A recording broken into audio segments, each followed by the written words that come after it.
What's going on, guys? Bodybuilding is one of the most extreme sports on earth when it comes to our health. And I think it is very important to work with somebody like Merrick Health with the proper consultants that can help you optimize your hormone levels to make sure you're making the gains you need to make without hurting yourself on the health side of things. So I'm going to take you to their website and show you the panels that I got done when I got my panels done just a short while ago. This is a checkup panel. This is not the one I did. This is just checking 53 different biomarkers. This is the panel I did here. It's 84 different biomarkers, but more importantly, came with a consultation with one of their providers. That is the important part, because you can get blood work done anywhere. You can get your hormones checked anywhere. The most important part is getting them checked and having them explained to you by somebody who knows what they're doing, what they're talking about when it comes to your hormones, your blood work in relation to bodybuilding. So guys, get to merrickhealth.com/RBP. Use code RBP on your first order for 10% off, and make sure you have somebody with the experience needed to help you guys look over your blood work and talk to you about what your hormones should look like and what you're doing to make sure you're on the right track to making the best gains you can make.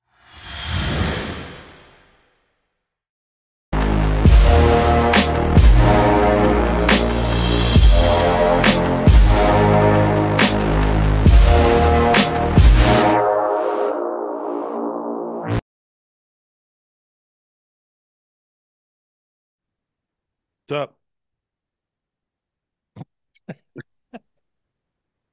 Last week you were drunk. This week you're going to be high. No, that was just, I just saved that just for you. It was one of those ones we bought on the drive home. Oh, the vape. I forgot. You know what I felt bad about last week? What? And a couple people pointed it out on the podcast. I should have drank with you. Yeah, but people were fucking loving me for taking those shots. Oh yeah, well for sure I did too. I was like, this guy's a fucking trooper. Comments are like, what a fucking man. This is hilarious. No, but the thing is, I was thinking it during the podcast, and then people commented it. I'm like, they're right. I should have fucking been like, one of us should have been doing it with you. Well, you should have, but I'm not going to hold it against you. No, but I think it elevates your hardcoreness even more, though, that you did it by yourself. Yeah, that's why I'm not mad about it. You know, I'll take it. I'll take it. You don't want to. You don't want to share the shine at all. I'm going to wear it as a badge of honor and be like, I did it by myself. You know, I'm way more manly than all the other guys. That's right. That's right. Yeah. What's going on, man? How's your holidays? Everybody gone home now? Yeah. No, everyone's gone now. We had a full fucking week of family here, so it was good, but it's also nice to like have your house like quiet down a little bit, you know. I was gonna say, I don't know if any of your, I know some of your family watches this, but you got to be happy to be like just not entertaining again. Oh, for sure. Yeah. I mean, you know, like that day after everyone left, it's kind of like, good, you know. Yeah. Like, honestly, the only thing that was like really hectic about the whole thing was Melissa's parents have a puppy, but the puppy's big. It's a golden doodle. Okay. So he's like 70 pounds, 80 pounds, 60, 70 pounds, yeah. But he's like retarded puppy, like so full of piss and vinegar and fucking wants to play with my dogs 24/7. They don't want to play with him. He's too big and like floppy and scares them. They don't like it. So they're like, but anybody doesn't get it. He'll like come up to them and try and play, and they'll like yap at him, and then he'll just come right back to try and play again, you know? Yeah. So there's a lot of time where we're like having to be like, hey, chill, fucking dogs, you know? Were you just monitoring them, or did you separate them from the house, like from one part to we kept them all together. Honestly, if I'd had it my way, I would have just like, I would have never broken them up, you know?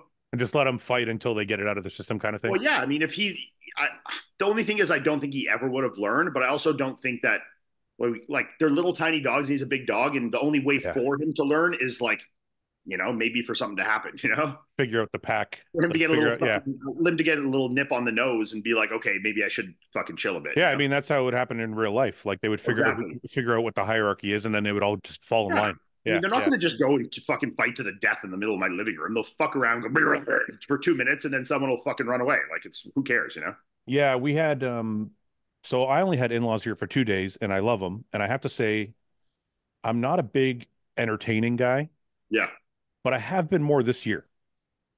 Like when people like you guys came over for a couple days, and then family comes over, and I'm like actually kind of like starting to enjoy it. Yeah. But when they left, I was like, it's nice. Yeah. I'm like kind of, because it's like I'm good. I'm good. Like that was enough, and it was nice, but I'm good. You know. Yeah, because when you're entertaining, you're like, you're constantly running around making sure everybody's okay.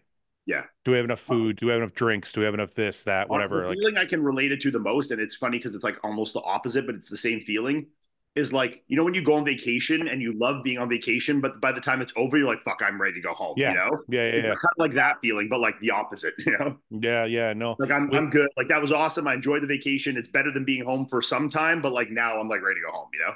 Yeah, we had my in-laws brought their two dogs, and I was actually proud of Cade because Cade's just a lab, so he's not a tough dog. Yeah. The last time they were here last year, he was scared shitless of these two bulldogs. This year, by accident, because we keep them in separate rooms, by accident they came face to face, and Cade stood his ground, hair stood up on his back. So you don't let them like intermingle. I didn't know. So, but they came face to face at one point. And he stood his ground. Hair came up on his back. The bulldog shit itself. Literally? Yes. I was like, what the fuck? Yes. So I had to separate them and all that. But I was like, okay. So imagine being a human, just like someone that you never like around, and you would just like get in a room and they're just like, just shit themselves. You'd be like, fuck you know? Like, that's fucking hilarious. Yeah, no, it was good. One second, let me let these guys in.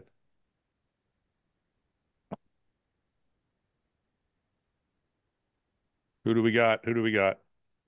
Oh, you probably saw it on the email. I can see it now. Yeah. No, but yo, what's up, guys? Turn your phone sideways. Yeah, turn your phone sideways. Okay. Can you do that? Yeah, 1 second. Oh, Mike, this is weird. I don't like this. She did it to fuck with me, man. I came up here and she's like, "Oh, look, it's set up," and I'm like, "No, it's not." Well, it looks better now. There's purses and stuff. You can see photos in the back. It's like nice. That's cute. Yeah. Yeah. Better? Love. Yeah. I think she's sending. I think she's sending hints out to any women that are watching. Yeah. Like, he's taken. John, want to see it? Want to see the sweetest holiday picture you ever seen? Yeah. Oh, fuck, where is it? John, how are you? John, do you know Mike Van Wyck? I've never had the pleasure of meeting him, but I've obviously watched a lot of them. Mike? Choking her? No, I've watched a lot of this stuff. Hey, John, can you see all four of us, or all four of us, or no? I only see the person that's talking. Swipe to the left. Whoa. There you go. Do you got all four of us, or no? Yes, sir. Okay, cool. Yeah. Mike was showing us a picture of his. Show us that picture again. I don't think John saw it. This is my holiday card that I didn't send out. Yeah, send this out next year. That's hilarious. Mike, that's John. Meet John. John, meet Mike. Very nice to meet you. John, you're an awesome bodybuilder. I'm a big fan, man. Thank you, man. I appreciate that. John, it's been a long time. It's been a while since you've been on the podcast, and so much has happened. I wanted to have you on to kind of catch up, but I also wanted to have you on because you're doing the Arnold. Yes. But I want to ask you first, do you say Arnold or Arnolds? Arnold. You don't pronounce the S? No, I say the Arnold Classic. Huh. What about when you're not saying classic? Do you say Arnolds? Like I'm doing the Arnold or I'm doing the Arnolds? Damn. I guess I would say Arnold's. See? Yeah, see? But I coffee crisps. Arnold Classic. Sorry, John. This is an old debate. Me and Ian have had this debate for years about how to say it. What do you say, Ian? Arnold? The Arnold. I'm doing the Arnold. Yeah, Arnold's. Look at how Ian's textbook. Of course, is going to say Arnold. Yeah, but look, I was lying to say I've never probably said I'm going to the Arnolds. You know. Well, I know I'm right because it says Arnold's on the trophy. Really? Yes. Huh. No, wait. It's because Arnold says Arnold's. No. Arnold's Classic. Go find the trophy and read exactly what it says. Okay, I'm gonna go.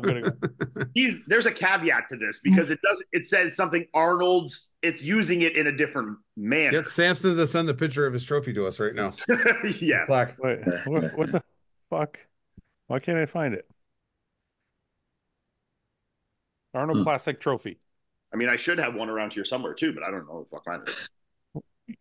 Oh, there it is. Wait, what's that say on it? Oh, I can only see the. Here, let's share it. I can see classic here. I don't know what it says. One sec. Where's the where's the vase, man? Is one of the medallions that I have from the Arnold there? Can you check real quick? What the fuck is this? Arnold Classic base. There you go. 1 second. I got a better way. How about this? No. What? Wait. Oh, it only says Arnold. Oh. Arnold. I thought I could have swore it said Arnold's. Fuck. No, it might say something like Arnold's Sports Festival or something, but even then, I think it says, see, Arnold Sports Festival. Even there, it says with no S. Whatever. It's the Arnold's. I'm right. It's okay. I'm maintaining my.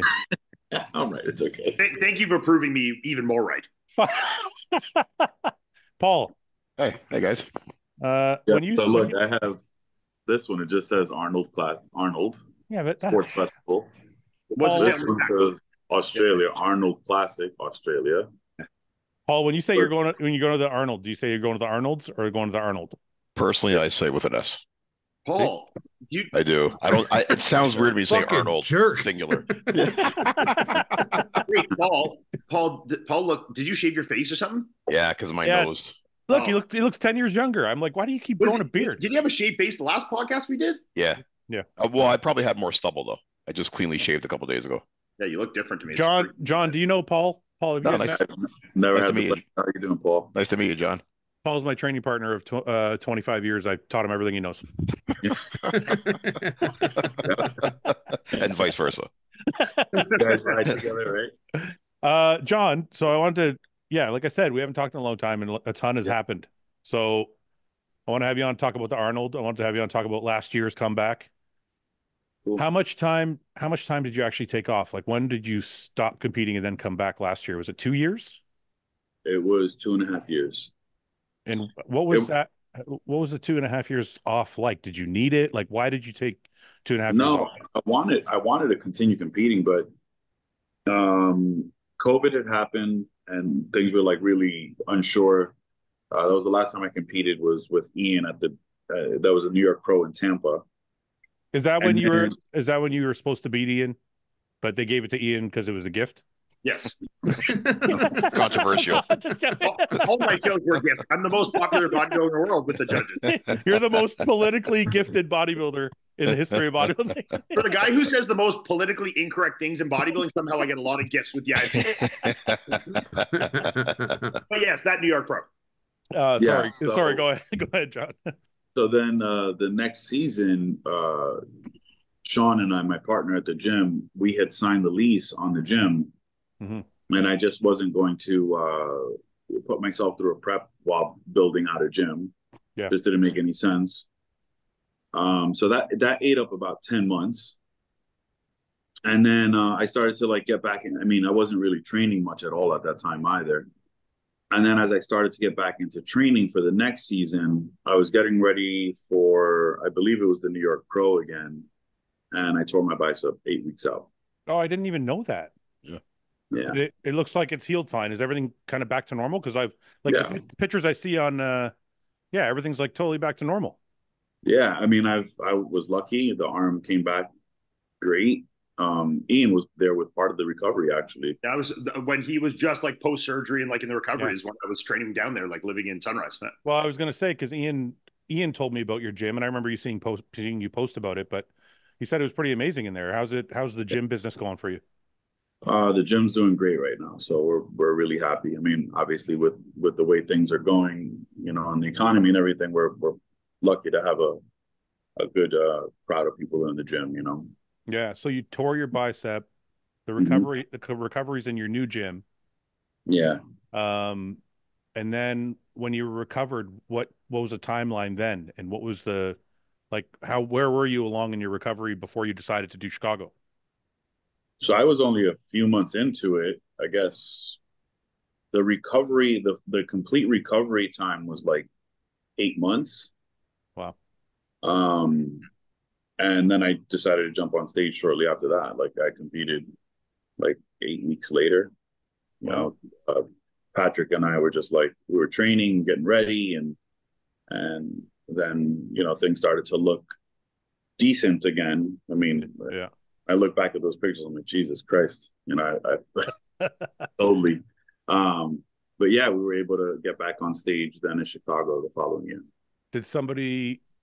Did you work with somebody for these shows? Did you coach anybody coach you? Patrick Tour. Oh, Patrick Tour. Yeah. Oh, yeah. I didn't know that. I was actually like super interested in working with him because I saw what he had done with Iain for so many years. Right. So did Patrick's militant style kind of fit your bodybuilding style? Because I know Patrick's a very like, just do it my way. There's no shortcuts. There's no. Yeah. It's just this is it and that's it. Yeah, I mean, I kind of function better like that. Yeah, it's easier for me to just know what I got to do and do it. I would rather not have options of. Yeah. I just tell me what to do and I'll go do it. So it's safe to say you don't like cheat meals. I mean, if I have cheat meals, it's like I mean, Iain would go out with us to eat like a sushi, but I wouldn't do that. I wouldn't do that without consent, right? Like I'm not going to just go cheat behind Patrick's back. Of course. None of us will do that. Well, maybe Mike, but none of us will. Yeah. Just Crustables. Yeah. You put a Crustable in front of Mike. That's my bugaboo. I'm not going to fucking. It's your kryptonite. But none of us. I don't think any of us like cheated just without obviously being scheduled. Yeah. But I know a lot of guys that did. Did you Patrick really not give cheats? Name one. Name somebody who cheats. Can you name names? I'm not gonna John's too nice. He's not gonna say. What happened? No, Paul. I'm sure Iain could speak to this more than I can, but I only worked with Patrick for a very short period of time, and then he said there was no cheats, so I left it. Yeah. We don't work together well. Yeah. We've been this is not going to work for me, Patrick. I'm sorry. Yeah. No, but Iain, why don't you tell Paul like his style kind of overview? Yeah, I mean, I don't know if he's still the same way with everyone he works with, or if there's certain guys he likes to do different things with. But when I worked with him, we just found, at the time we never did cheats. Like it was like we do clean refeeds, and that's kind of how we did. And he's like a big, strong proponent, like believer, I think, in using the same foods that are always in your diet and not like bringing too many unknown variables into it. So yeah. Yep. Okay, so you got ready for Chicago in 8 weeks. Yeah, pretty much. Yeah. But I mean, I was training and trying to get back into it at 8 weeks out. That's when we decided, okay, let's shoot for that. Hey, let me ask you. I still wasn't like 100% committed until like the week before. We just kind of had that as a goal. Let me ask you a side question. When you were off for the 2.5 years and you're building out your gym and you're doing all this stuff, was there ever part of you that was like, I don't know if I want to go back, or I don't know if I need to go back? Like, did you contemplate retirement? No. Oh, so you knew all along for the 2 years, you knew you were going back. Yeah. I mean, it was eating away at me that I wasn't. Yeah. In my eyes, it was like I had to sacrifice some of the progress that I could have made to make progress on the gym. To make progress in my personal life, right? Like bodybuilding, when you get to be a certain age, it can't be everything. You have other responsibilities outside of it. Mm-hmm. And in, just being real, like I'm turning 40. How much longer am I going to do it? So in planning for my future, I was like, okay, even though it sucks that I'm not going to be able to compete or train as hard because the gym wasn't built out. I was sacrificing that time so I can, again, build out my future. So you're talking about personal stuff. I just want to show this real quick. So you're talking about this lovely thing that happened to you this year. Congratulations on that. Thank you, man. It was an awesome day. When was this exactly? What month? That was December 8th. December 8th. Oh, so that was just like a little while ago. That was just last month. Yeah. Oh, I didn't even know that. So how long were you engaged for? We were engaged. So we moved up. We were going to be engaged for about a year, but we moved it up because after Chicago, I was already like fired up and I was looking for the next thing to do. Mm-hmm. And then I was like, you know what? I mean, there's a whole bunch of stuff that I had to say about the Arnold, but I was like, I want to just go for the Arnold. I want to compete early and then just have a long year if I can, God willing. Yeah. Just get back out there and compete. I miss it, Mm-hmm. Mm-hmm. So we moved it up from March, which would have been coming up, to December. Yeah, there would have been no way you could do the Arnold. You can't diet through a prep and plan a wedding. There's no way. No. Yeah, no. Yeah. Your wedding be called off. They would have got. Yeah. They would have got. Yeah. So can I ask more about the personal side of things? How long are you guys together? Because honestly, the last time we talked, I don't think you were together. No, we weren't. And you were kind of still, because last time you were on the podcast, you were kind of still figuring life out. Yeah. I mean, like I said, life came at me pretty hard for a few years. You know, I kind of lost myself and my desire and my passion and who I was, and you know, there's a whole bunch of shit that happened after my last marriage ended. But we've been together 2.5, going on 2.5 years, and it's been awesome. You know, it's Ian can tell you Taylor's a very goofy, just fun, just awesome girl, man. Yeah, that's cool. Are you guys gonna have kids? Oh, we're hoping, you know, this year might be the year. Oh, I thought you were going to announce that she was already pregnant on the show. Yeah, no, we're hoping this year we can RBP exclusive. Yeah. Yes. Can I make that? Can I just make that the title anyway? Do you mind? Yeah. You want to say hi? She doesn't want to say hi. No, that's normal. All our wives are like that. All our wives are terrified of the camera, except for Melissa's. Melissa's pretty good. She'll be on one. Yeah.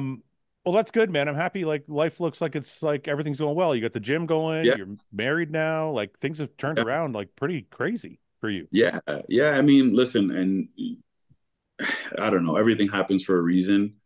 I think as you get older, you kind of realize that. You know, like when you're looking back at things, you're always questioning why how things happen, and then as you get older, you're like, kind of makes sense now. You know, here she comes. Hi. Nice to meet you. Nice to meet you. Okay. So everything worked out great, you know, and everything happened for me to be exactly here at this moment. So I love that. So now that we got all the nice stuff out of the way, let's get into some of the nasty stuff. Okay. Yeah. All right. Mike. not that kind of nasty, Mike. All right. We'll wait a bit. We'll wait till we get once he gets more comfortable, we'll ask him something. Yeah. No, I want to ask you about Chicago. Yeah. So I was watching Chicago. There was a little bit of controversy. I think, you know, John won. You guys were, or not John, Justin won. You guys were very like polite and courteous to each other in competition, but some people saw it the other way. Yeah. How did you feel about the show? How did you feel about your comeback? Did you care, or were you just happy to get back on stage? Like, what was your feelings going into it and after it? I mean, I think, and I'm just going to be open and honest, because I think people can probably benefit from, you know, maybe someone sitting in the same position. I was scared to death, and it wasn't because of it was more so like, am I still good at this? Like, you know, when you're off the stage for so long, it had been 3 years at that point, you know, and you're watching guys just, you know, continue to progress. And then, like I said, life's coming at you. I'm going to be 40 in May, and all these things are happening. You're just like, I don't know if I still got this. You know, it had nothing to do with anyone that was there. Mm-hmm. So I was just happy to be in that first call out at first. Yeah. And I was like, man, fucking okay, this is good. And then it was in my eyes, when I was competing, it was a 3-man show. It was me, Stan, and Justin, Stan. Yeah. Right.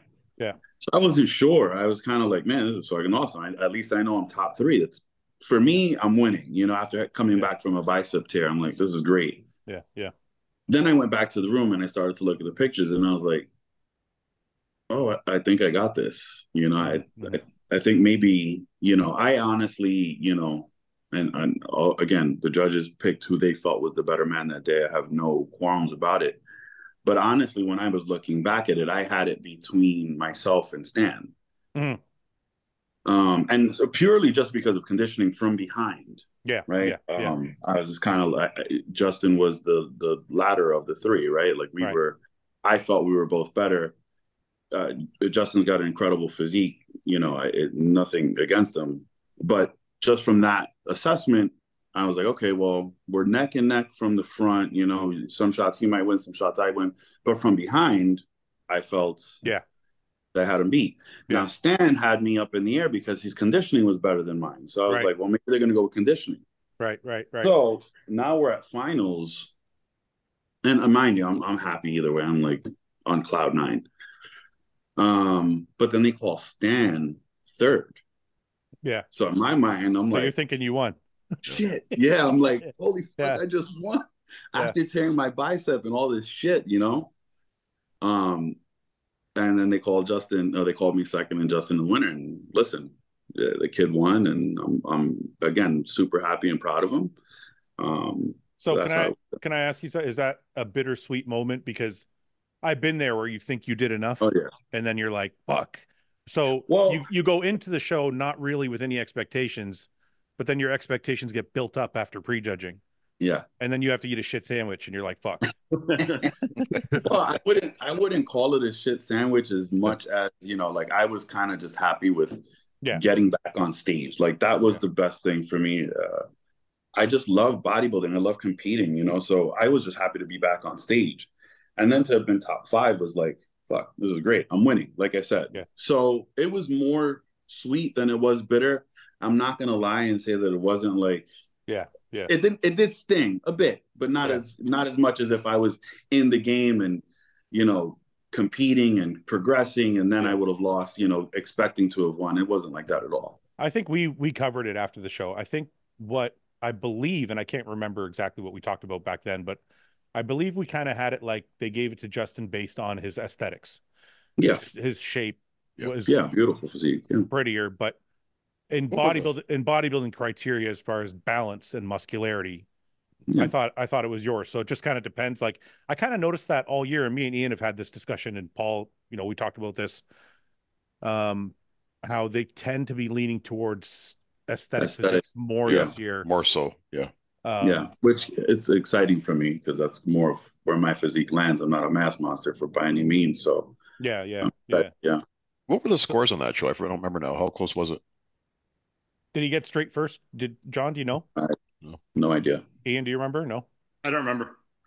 And then after that, you went to Tampa, and you were actually better in Tampa, but then you also had Hunter to go against. So, what was the expectation going into Tampa after being so close and thinking you might have won? Like, so Tampa 2 weeks later, you know? Yeah. So here's the fucked up thing, and this is how fucked up we are as bodybuilders, I guess. I somehow, in that moment in Chicago, I was like, fuck, this is awesome. I'm proud of myself. Somehow I turned it into, that was a fluke in my mind. I was like, that was just like a fluke. You know, everyone was off. I got lucky, you know. So getting ready for Tampa, I knew that Hunter was going to be the guy, you know. Yeah. And honestly speaking, it just lit a fire mass. I was like, okay, well, I'm not going to be bigger than him. I haven't been lifting, you know, consistently like he has. So my game is going to be, I need to get as peeled as I can get. Yeah. And that's what I went after. And then, you know, it ended up the way it did. It was awesome. Yeah. You look great though. You look great. But I think that's the best Hunter we've seen to date. Yeah. Hunter was good.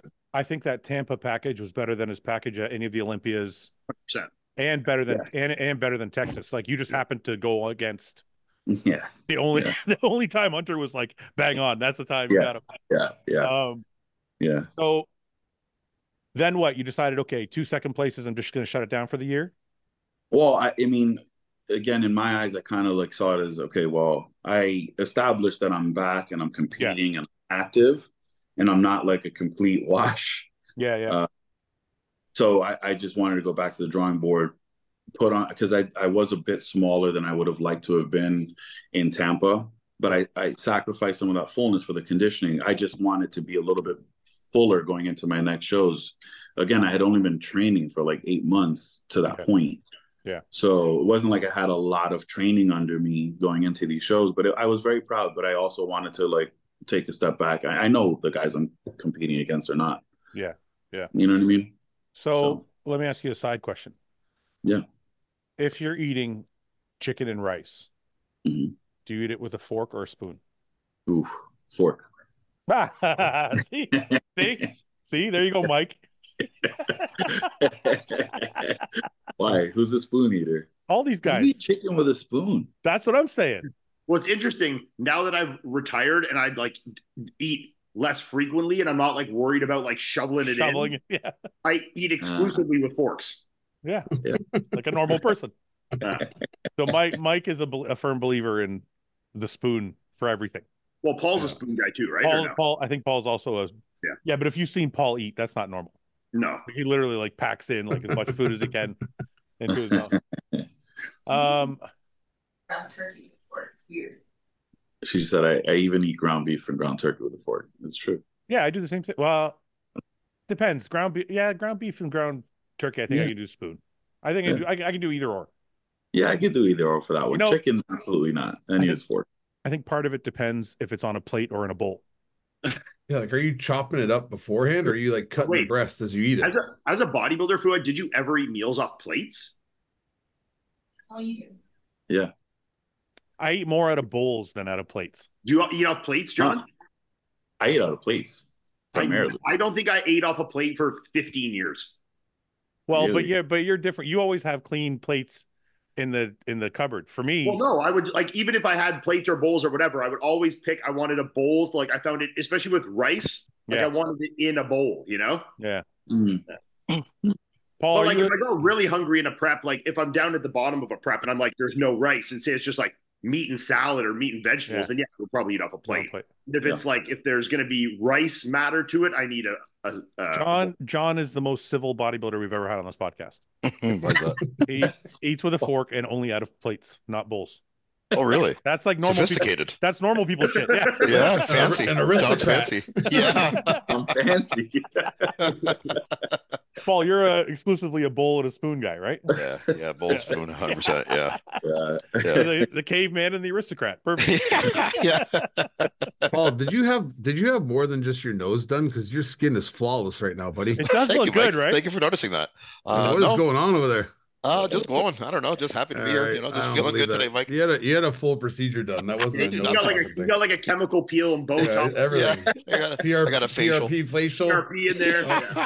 I did nothing of the sort. I swear. Mike, can you please tell him not to grow the white beard back? Like he looked like you're 42 years old right now. Okay, Paul. You grow the beard back. No, you look better with the beard for sure. Yeah. Better with the beard. No way. Yeah. He looks like he's 65 with the beard. What I considered doing was goatee. Just dye your beard. I want to see you with a goatee. I don't want to get into dyeing it. I thought about a goatee. Goatees are super. Man, you get the just for men. It takes you fucking 5 minutes. It's so easy. Yeah, I tried it before. It didn't turn out well. It turned like a kind of purple color. What's wrong with gray beards? Well, then you left it in for you left it in for too long. No, wait a minute. That doesn't count, Mike. No, that doesn't count. Gray and like dirty blonde, like it looks cool, like when you put it together. But like black and like gray, it looks shit. Yeah. Yeah, I don't know. With the goatee, because my stash is still dark, but everything else is white. So if I do goatee, then it's half and half. So how much Botox did they put in your forehead? I've never had Botox, I swear. I take some anti-aging, the precautions. That's about it. Oh, is that why? Okay. I've been moisturizing. That sounds like Botox. I know. I've been moisturizing lately. Well, happy. What have you been? Well, Sarah V. It is actually Sarah V. Wait. I want to know what your moisturizing routine is. What do you do? Because we know you don't dry yourself off. So. Well, I don't dry I dry my face well. John, just so you know, when Paul gets out of the shower, he doesn't dry his nuts. I've tested this. He air dries his crotch. Yeah, but I'm not soaking wet down there. I don't know what you guys are doing. I don't know why you got so much water. That's because you're not washing it. Yeah, I do wash it. I swear. I use a loofah. I wash well, but I don't have like pools of water. I get up in there. The water it air dries quickly. So what's the lotion? It's CeraVe. I'd have to go grab it. No, but what's the regimen? Oh, after a shower. So I shower 2 to 3 times a day. So after each shower. What? You're showering so much? At least twice a day. In the morning before work, and then later in the day after we train. That's normal. Yeah, that's normal. Yeah, if it's summertime, maybe a third of them. How much lotion do you have to use? You're not a small guy. Thank you, Fouad. I use a little bit of dab in the hands. I do the face, and then I got a bigger one that's a little bit not as sensitive for the skin. I'd use that for the body. It's got a pump. Holy shit! But I'll do the whole body. I'll do like the arms, a little bit of legs. You're pretty proactive I with see your. Paul as being one of those guys that like he's still like kind of hot and like wet from being in the shower. And he puts on all the cream and then just like sweats it all it's off. greasy, you know? yeah. It's all greasy. Yeah, It doesn't even blend in. It doesn't even blend in. Moisturizer. Then it dries up and cakes up on me, and I leave the house later. John, do you use lotion? I can't use lotion. I think it's gross. Like when I put lotion, I can't use any lotion. you don't use any lotion on your face? Nothing. Not even an SPF? I absolutely hate the feeling of like feeling greasy and shit. Yeah. It doesn't make you feel greasy, the good stuff on your face. Yeah, it does. I've tried it. I've tried the no greasy stuff. It doesn't. It still feels gross. You should use a sunblock though, Fouad, especially in the summer. No, what actually you gotta get yourself some Kiehl's. That's What's the good that stuff, buddy? Yeah. For your face. Paul, I'm Mediterranean. Our melanin is good enough to handle the sun. I know, but sun will age us good. I think Paul's darker than you. Oh no, yeah, I am. He's more red than I am. I have a reddish brownish hue. I have a little blood pressure tan going on. You should get what I have. I have it looks like it's like a big stick that's moisturizer. You roll it on? Oh, you roll it on? Yeah, and then you rub it on and then just rub it in. It's like never feels like you have anything on your face. It doesn't feel greasy. Not at all. Okay, send me the link. We'll try it out. I'll try it myself. It just looks like gigantic, a chapstick, but it's like this big around. That's right in line with the 42% because you're like, 2 at a time. John, 2 at a time. Wait, John doesn't know the joke. It's 41%, motherfucker. Get it right. Yeah. My bad. It's creeping up all the time. We were asked one time what percentage, because Ian's the most gay on the podcast. So we were asked one time. What percentage. John's like, I know, I've hung out with him. Not surprised to hear this. He grabbed my ass once. I know. No. So, but I just said it's Ian. He's 41%. No. So we asked what percentage, and Ian's percentage of gay was 41%. So Mike is Mike. Then I would be gay, but I'm like he's right there. He's close. Just under the threshold. That's why rubbing the lotion on his face is like it's. Oh yeah. Oh yeah. I make those sounds too. I'm like, oh yeah. Have you felt this yet? Yes. Oh, have you felt it? Love this stuff. John, I'm sorry. John, I'm sorry. Your wife must be like, it's hilarious. Your wife must be like, how the fuck did you end up on this podcast? Sorry. Anyway, listen. So, okay. More importantly, I saw these videos and I wanted to your training must be going awesome. Yeah. This isn't throwback. This isn't throwback. This is now, right? Five plates. This was this week, last week. Look at this. Perfect form, heels elevated. How do you squat in running shoes though? Is that comfortable? They're the flattest sneakers I have right now. I got to get some new squatting sneakers. I could have done it barefoot probably. That's pretty crazy, man. 5 plates. Looking easy for you. Depth. Nice. Is that your dad spotting you? No, that's my friend Libel. He's actually helping me like push for the Arnold. Yeah, he's a good dude. He was always around the gym. Yeah. So training's going great, man. I'm just like we got into a heavy debate last week, John. Though Mike and Ian said that form is shit. What? Really? Yeah. Don't listen to me. What? No, we had Mike Israetel on, and Mike was saying that your fucking asshole has to touch the ground or else it's not deep enough. You know what someone said to me though, to actually further bolster and also with John's squat here as well. What? When you pulled up mine when I was using the heel wedge, and I wasn't going I was going deep, but like a little deeper than what Ronnie was in the video we were talking about, but not like ass to grass. They actually I know what you're gonna say.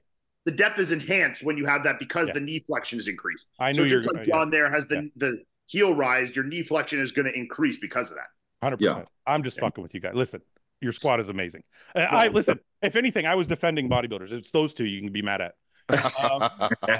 Well, I had better quads than you, so I wasn't offended by it. It's okay. I don't know about that. I don't know. Don't make me pull up a comparison. Quad off right now. Pull your pants up. Pull your pants down. Yeah, right now. Let's go. Not now. Right now, that's the one thing I still have that's almost the exact same. Everything else is not the same. Yeah. Anyway, so John, your training is going awesome. You're still strong as fuck, or are you getting stronger now that you're back in the groove? Well, John, he was still crazy strong even when we were training, man. Like, even with his bicep and like shit, like, right after, like he was getting back at it and like he fucking still strong, man. Like his strength was never like obviously for him, I'm sure he's like, would like to see it better, but he was still fucking cranking heavyweight, like good, man. Yeah. Hey, knock on wood, everything's good. But when you train after that bicep injury is your first major injury, right? Yeah. So is your mindset any different in the gym, or have you just chalked it up like most of us do to just like shit happens and I got to get back in there? Well, it's funny. I mean, it's really cool that we're getting to like recount this because Iain was, again, he was there for a lot of recovery stuff. And it was like he was saying, like we would train back together. And I specifically remember doing the Panada High Row. Remember that, Iain? Yeah. I was like shaking before I did my left arm. I was like scared. I was like, man, yeah, because it, you know, I mean, there's just so much behind it for me. I grew up like wanting to do what I'm doing, and then I felt like I fucked it up. You know what I mean? By picking up my dog. Yeah. Is that how you did it? Yeah, yeah. So my little guy, he's 30 pounds. Yeah. And he's definitely he's terrified of thunder. Yeah. So we had like a brutal thunderstorm here in Florida. So I picked him up to console him. Yeah. And I was petting him. I didn't feel anything. It was honestly just ready to go. Yeah. So I was like consoling him, and then I put him down, and my bicep was like rolled up. So I was like, "Oh, what the fuck?" So did you get rid of the dog for tearing your bicep? No. You kept him. Okay. I kept him. Okay. No. Yeah. So just like that simple, eh? You didn't hear anything pop. You didn't feel anything like no pop, no pain, no nothing. Can I ask you, did it bruise or no? Terribly, yeah. My whole arm was black and blue. But I just wanted to point this out because I think there's a lot of myths around tears, like that, like crazy pops or like this thing has to happen or that thing has to happen or it's not torn. Like a lot of people said to me, like when I tore my hamstring, because it didn't bruise at all. Yeah. They're like, oh, it must not be bruised. I'm like, well, the MRI says it's torn. That's otherwise. Yeah. So it's like the same thing. You're like, you didn't hear a pop, you didn't hear anything, but then there was a bruise. So it's like, I just think it's weird. Yeah. I mean, I have the video too. I can send it to you if you want to put it on the podcast afterwards. But I have a video where I'm like, I record myself the same, like minutes after it happened. I'm like, trying to see if there's any difference in my bicep. Yeah. Because eventually it like kind of relaxed and came back down, but it looked funny. Yeah. But there was no pain. I was still like flexing my arm, and until the next day, that's when the pain like was unbearable. That's crazy. And I walked around like that for like 2 weeks looking for like the best surgeon that could help me out. Well, the surgeon did a good job because your arms look like nothing ever happened. Yeah. So back to now. So now you're training heavy. Your mindset's clear. You don't have any like hesitations. No, I mean, I kind of got to the point where, just like, again, kind of my mindset now is I'm super grateful to be back where I'm at and competing and like being healthy. And, you know, I'm able to squat crazy heavy and do all the things that I love to do.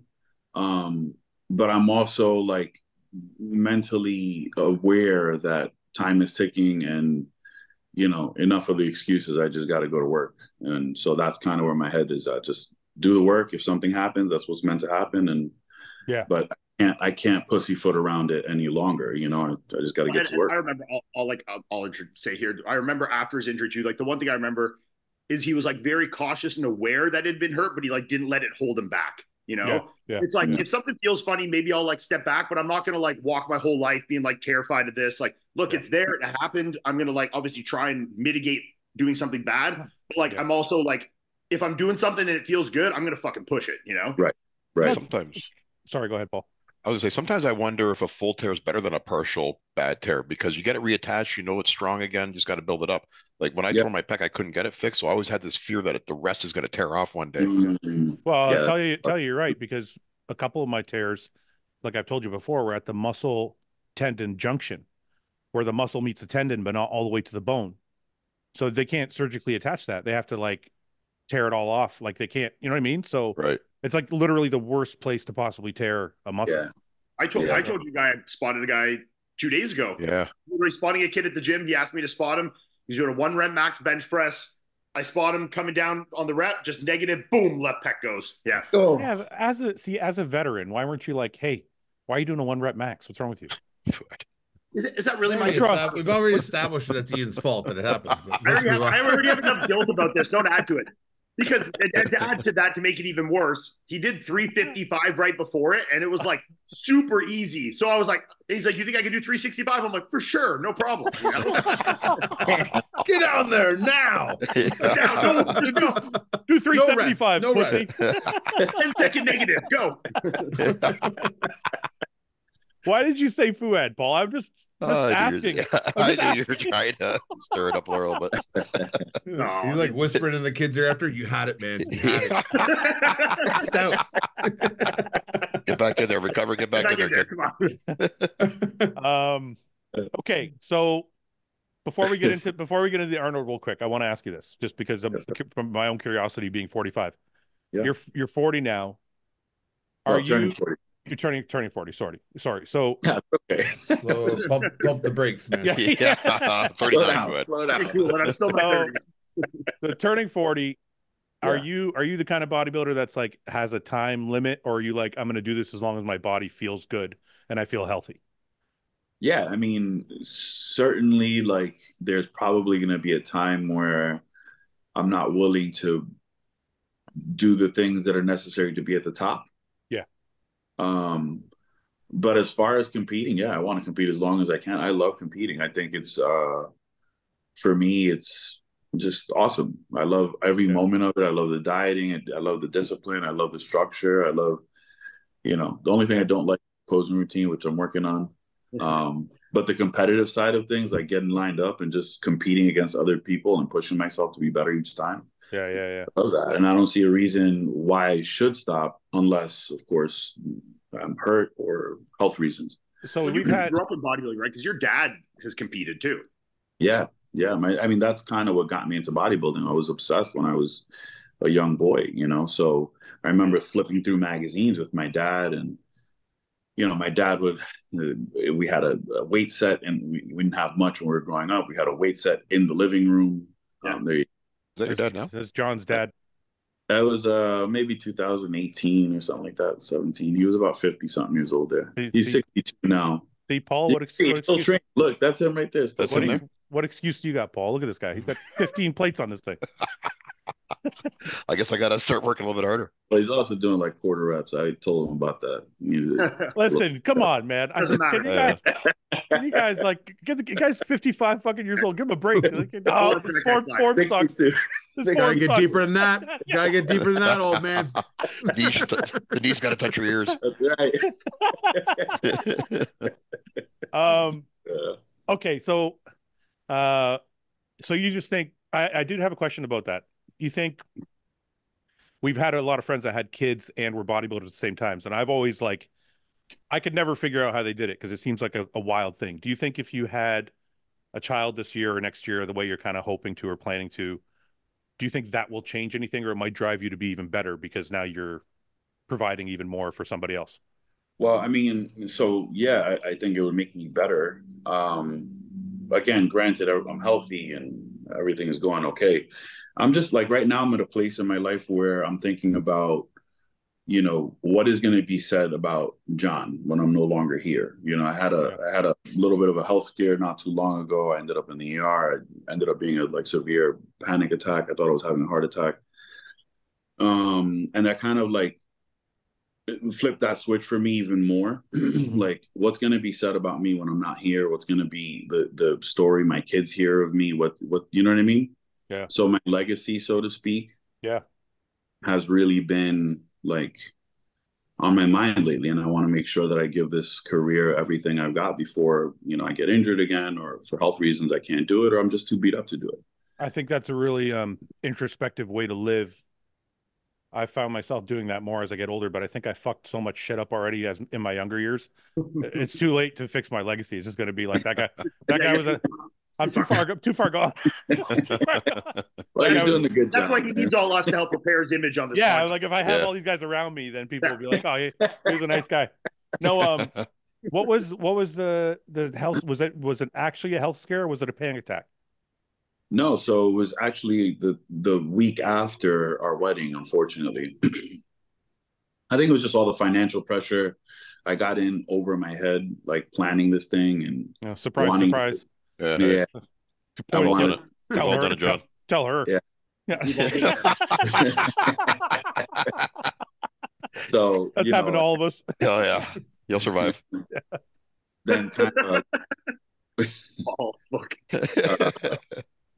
kind of like waiting, getting that ready and dieting and hoping to get into the Arnold. And then again, the financial pressure. I was, trying to put money towards my prep and paying for the wedding. And it was a lot. There's some things going on in my family as well. I tend to take a lot of that in, and just kind of all came to a head. The scary thing is I felt fine. I mean, nothing really out of the normal.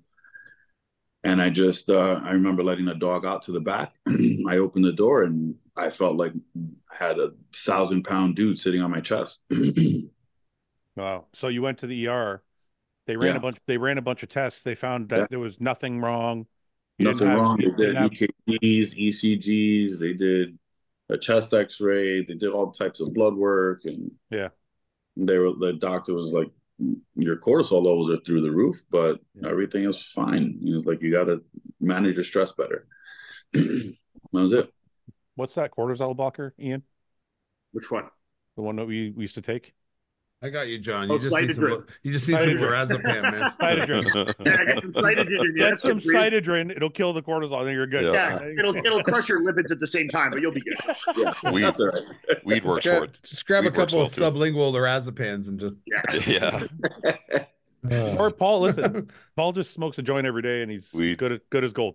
Yeah, fixes a lot of problems, John. Yeah. Well, I mean, I do. Starts a few too. Me and John enjoyed a couple joints together for sure. Yeah. Okay, so we got the Arnold coming up. I know I told you we would be on for half an hour, 45 minutes. So I love it. We could be as long. Okay. We got the Arnold coming up. How happy were you to get the invite, especially after being off for so long? And how certain were you or uncertain were you that you were going to get it? I was unsure. I mean, again, I think that's part of the anxiety that I was having. I was waiting on that and hoping that I had that opportunity. It also is a reflection on, where you are at the sport, right? They're not going to, invite just anyone. It's an invite only. So, I'm completely honest. I wasn't sure, but when I got it, I was over the moon. Just honored, blessed, all the good things. I just felt so lucky. That's great. Again, after the tears, like, holy shit, I have another opportunity at this. And so you're working with Patrick going into the show as well. Yeah. You're what, 9 weeks out now? 8 weeks out.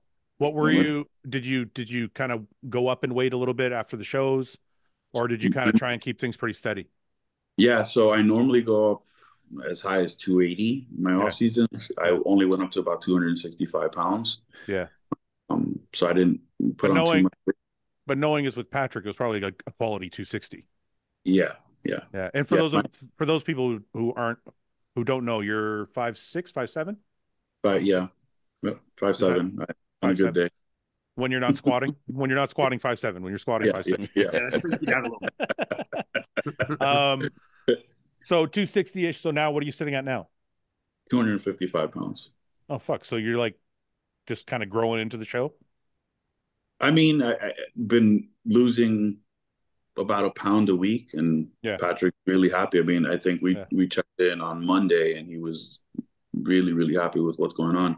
Right now, just to give you guys an idea, condition-wise, I'm like 2 or 3 weeks out of Chicago last season. So he's really happy. We're in a good spot, Well, I was going to say, for those people who don't know like competition numbers so much, if you go into a diet at 260 and 4 or 5 weeks later you're only 255, that means your starting point was already pretty clean. Yeah. Because like when I used to bulk and get ready for a show, drop 15 pounds in the first 5 days. Yeah, I would drop 10 pounds or 15 pounds the first 2 weeks, because most of that's just water and fucking stomach contents and shit. So so you were pretty solid when you started, obviously. Yeah. So, I mean, you can see it. I put an update 2 weeks ago. So doing the most muscular. Sorry. What did you weigh in Tampa, John? Tampa, I was like 237 pounds. Is this I'm sorry. Is this you now? You're on his dad's page.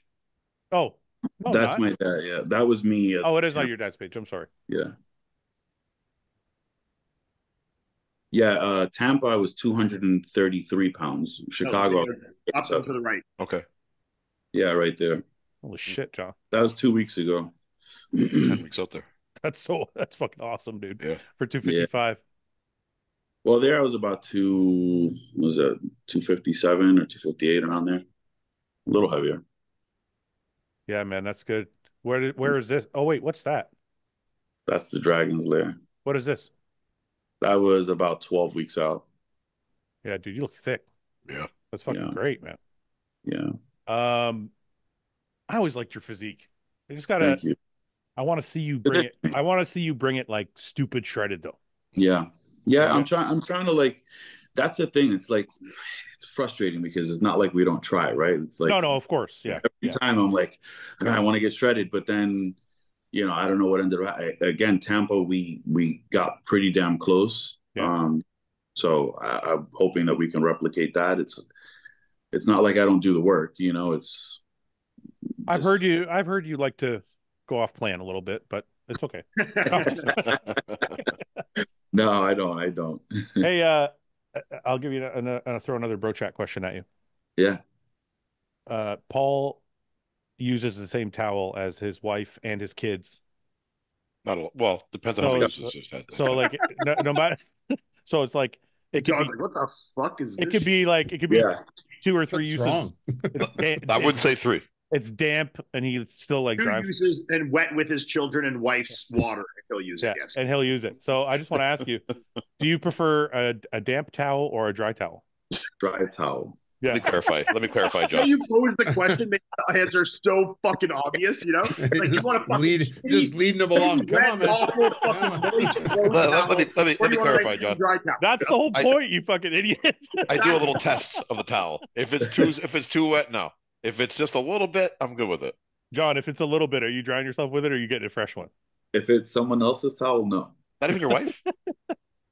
Maybe my wife. Maybe my wife. That's a good question. Do you and your But it doesn't go vice versa. They're disgusted if I do it. Wait. Do you and your wife have like separate hooks for your towels? Yes. You. I didn't know that was a thing for most people. Interesting. I mentioned it to my wife after we talked about it last time. I was like, was she thought that was weird too? Apparently, honey, have you heard about these 2 hook things that you're doing now?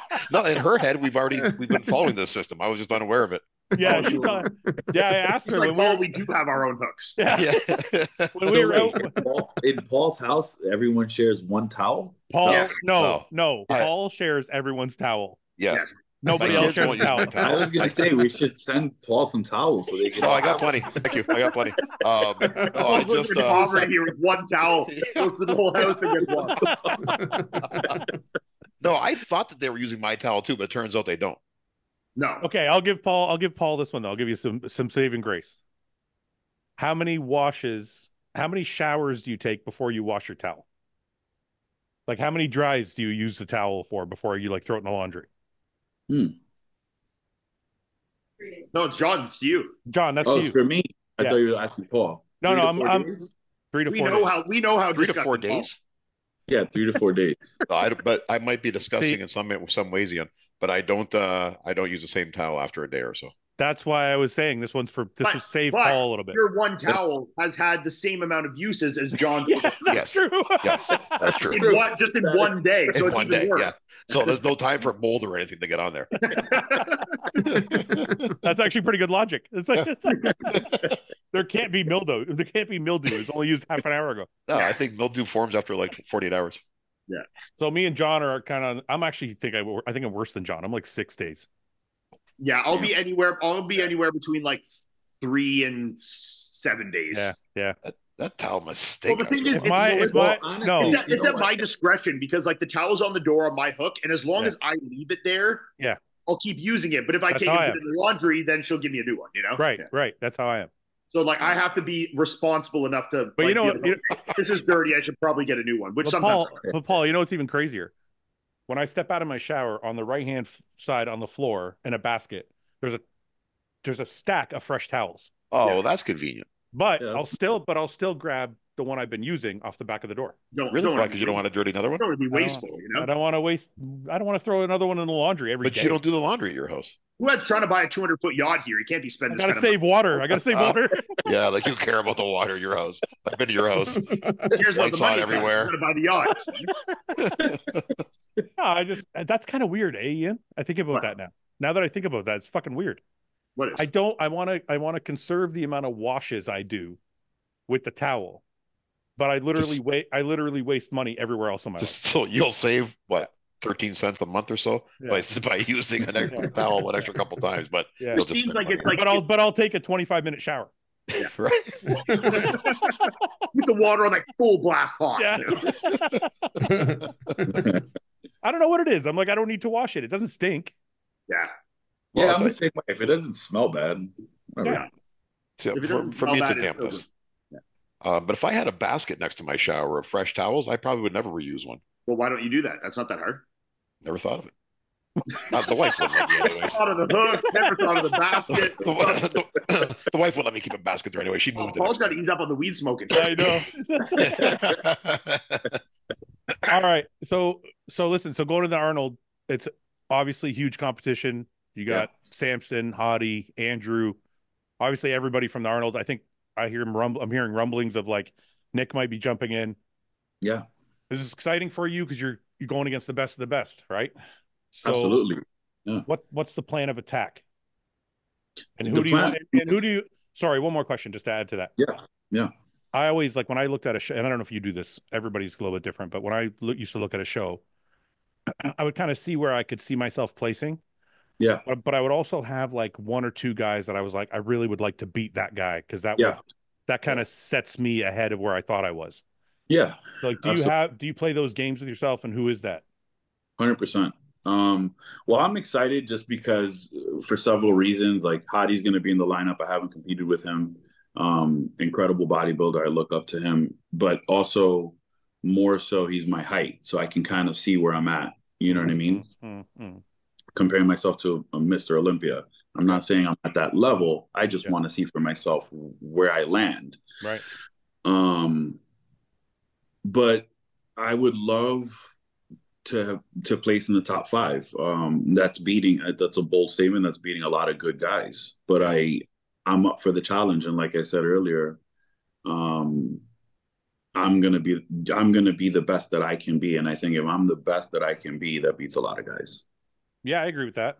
Listen, I think, and this might be a bold statement because I really, really like, I don't even know if I should say this. I love Tonio Burton's physique. Yeah, he's a great physique. Yeah. But I kind of feel like you shredded is in that same category. Right. Right. And Tonio was eighth at the Olympia. So it's like, you know what I mean? Like, that's well, I think Jon's like that same kind of physique in terms of aesthetics, and if he gets the conditioning there, but I also think Jon's carrying quite a bit more muscle. He's thicker. He's definitely thicker. Because like Jon must be weighing 15 to 20 pounds more than Tonio was, you know? Exactly. Yeah. So Tonio would be like a more shredded. Jon would be thicker. If you could combine that, like, then you're like, holy fuck. Well, like again, for me, the conditioning that I bought to Tampa is like the goal. Yeah. Plus a little bit better because I wasn't completely happy with my conditioning at Tampa either. Yeah. Yeah. You know, I wanted to always want to be better. Yeah. Yeah. So this is the lineup. I'm sure everyone's going to be, you know, there's a lot of crazy stories in this because Jon, you're making a comeback. Samson's going to be trying to beat Hottie because that puts him up. You know, we got Raphael, who people compare a lot to Samson, so he's going to be kind of gunning for Samson. You have Justin Rodriguez has been posting some pictures lately. He looks crazy. Yeah. And then I feel like he's got something to prove too, because I mean he was, you know, a top 8 Olympia guy like in 2020 and 2021 kind of had a little bit of a fall off. So like obviously if I was him at a big show, I mean he's been 4th at the Arnold the year I came 2nd. Right. I mean we have that same story for Akeem, who was 6th at the Olympia, and James got a whole year off, so he wants to prove something. James looks great too. It's like, wait, this lineup has changed since then though, hasn't it? Well, Hottie, no. Who else has been there since? So then? Some of them are. Is this? I don't think this. Some of these guys are in it anymore, though, right? No. Oh, I think they are. Who would have dropped out? Well, I'm not sure if the guy that won the Arnold Amateur is doing it. I could be wrong, but I remember seeing one that's updated, or maybe I saw the UK that has almost the same lineup. But Yeah, you may have seen the UK one because it's not the same amount of guys. okay. Yeah. John, are you doing the UK or just doing Columbus? Yeah, I'm doing UK as well. Oh, good. We're going to be there as well. Yeah. Oh, really? Yeah, I'm going to be because I'm doing commentary for the Arnold, so I'll be at and we have a hostile booth at both shows, so Awesome. we'll all be there. Paul will be there. Yeah. Hopefully, Mike will come to the UK too. We're gonna have Awesome. I'm a sponsored hostile athlete. I better be coming. What about me? Okay, including this, everybody else is coming. Fuck Ian. Wait, look, wait. I'm John, coming too. John, you see how insecure he is about our friendship? Yeah. Listen. You know what? Listen. Don't have a secure attachment style here. This is what happens when people jump ahead and don't know. They're not secure with their friendship. Yeah. I already assumed you were coming, jackass. Oh, okay. But now you're not invited. I wasn't, but now I certainly. Now you're out. Now I'm rethinking it. I wasn't even going to, but now I'm definitely going to. Yeah. That's to prove a point. Yeah. No, that's great. So, who from that show is not doing the Arnold UK? I can't find that. It's farther down on the Arnold Sports thing. Let me see if I can find it here real quick. Oh wait, I got it. Here. Let me just share this. Will everyone have signed their contracts by now? I assume so, eh? Yeah, but sometimes they'll let like special exceptions jump in. Maybe not, because I just got my contract yesterday, so I'm assuming they sent them out yesterday. No, I know, but I was saying like sometimes, like for example, like if Nick wants to jump in. Oh yeah. Because he's so popular, they might be like, right. We're gonna let Nick jump in, obviously. Right. So yeah, sometimes absolutely. they'll make special exceptions. Mm-hmm. But yeah, this is the Arnold UK. Minus Raphael. Raphael, who else? That kid Nick Zilla's a freak, huh? Yeah, Rubiel. Yeah, man. Yeah, he's got a crazy wow factor, that's for sure. Yeah. Horse MD's missing from that. So let me ask you guys, do you think, and John, you don't have to answer since you're actually competing against them and you want to compete against them, but do you guys think that Hadi is making a good decision or a bad decision by competing? I think it's a good decision. Me too. I think it's a good decision. Mike? Yeah, I think he needs to. Yeah. After the Olympia walking off stage thing, I think he should get back there. And if he does by chance lose, this is a good chance to show that you are a gracious loser. And I also think coming back and showing, where he was a little criticized from his conditioning, especially from the back at the Olympia, and that was one of the determining factors of why he lost to Derek. Mm-hmm. I think to come back and really show look, I can fucking nail this and come back 120% and show that you are still 100% a contender to win this Olympia, not that guys like Samson, Derek are passing you by and you're slipping down. I think it's important for him for sure. Yeah. He also has never won an Arnold. That's a big credential for a lot of guys, that are in Olympia runnings, I think Hadi has competed infrequently the last few years, so his body's fresh. I think he can handle multiple shows this year. Yeah. Do any of us know how old Hadi is? He's not very old. He's 36 or 37. Okay, so still prime years, I think. Yeah. It's got a great battle too between him and Samson now. Second and third Olympia. A lot of guys might look at it like, well, fuck, what if Samson beats me? And they wouldn't want to take that risk. For sure. But I think he's pretty confident in himself. Samson is going to be better. He gets better every show. But the one thing you can say for sure is it makes the show awesome. For sure. Because you have another battle between 2 and 3, and then if Nick jumps in, then you're like, it's holy a great fuck. lineup from top to bottom. I mean, both the UK and the other one. I mean, you have a good depth of field, in lots of lots of good storylines, like we were just saying, with Ron coming back and Akeem and Justin and the different battles with Samson and Hadi and there's a lot of good storylines. It makes it fun, I'd say this is one of the deepest Arnold lineups in a while. I was gonna say that you'd have to go back to there's some really good ones when I was competing in I want to say. Oh yeah, man. No, when I was competing, there's probably the best ones ever. There's literally nobody else other than Ian that shits on my career. No, I'm thinking I have to keep my career just a little ahead, Yeah. Okay. First of all, I wasn't even going to mention my name in the reason why. I remember. I think it was. I want to say 2011, maybe. It was Dexter. It was Dexter, Dennis Wolf, Evan, and Branch. Those were some deep lineups. And then you have to go. If you go back to the 90s, I remember some of the ones that were on TV with like Flex, Kevin Levrone, like Paul Dillette. What's the white guy from Ohio? What's his name? Mike Francois. Francois. That's he won that one. Yeah. There's some really, really good ones back then. So I don't know. I know some people are like, this is the deepest Arnold ever. I'm like, it's definitely one of them. You know what I would say? You can't compare generationally. It's so hard. Yeah. But you know what I recently for sure. You know what I would say, and this is kind of goes. It's kind of been that way for the big shows, but this might be the most competitive Arnold. Yeah. Like the lineup all the way through is competitive. Yeah.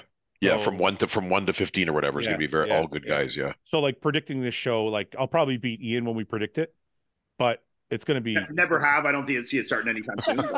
I definitely have. Gotta believe in yourself. That's all right. You know what? This time, just a reminder that I was almost perfect on my Olympia. I'll tell you what. This time, I'm not picking any with my heart. I'm only picking with I'm putting my analyst hat on, and I'm gonna pick solely from my brain, not from my heart. That's a mistake I've made too this past year. Yeah, you pick who you want to do well, and then you're like, fuck. Yeah. All right. Of course. So, okay, let's. John, do you want to stick around for some questions? Sure, man. Are you sure? Yeah, absolutely. All right. What are you gonna do if you win the Arnold? If I win the Arnold, fucking go streaking naked. It's 300. We're gonna hold you to that. That's fine. I don't care. Right down the main drive in Columbus. Just as long as you're okay with watching my fucking little sack fucking run down the street. I don't care. It's an empty sack with little couple peanuts in it. Raisins.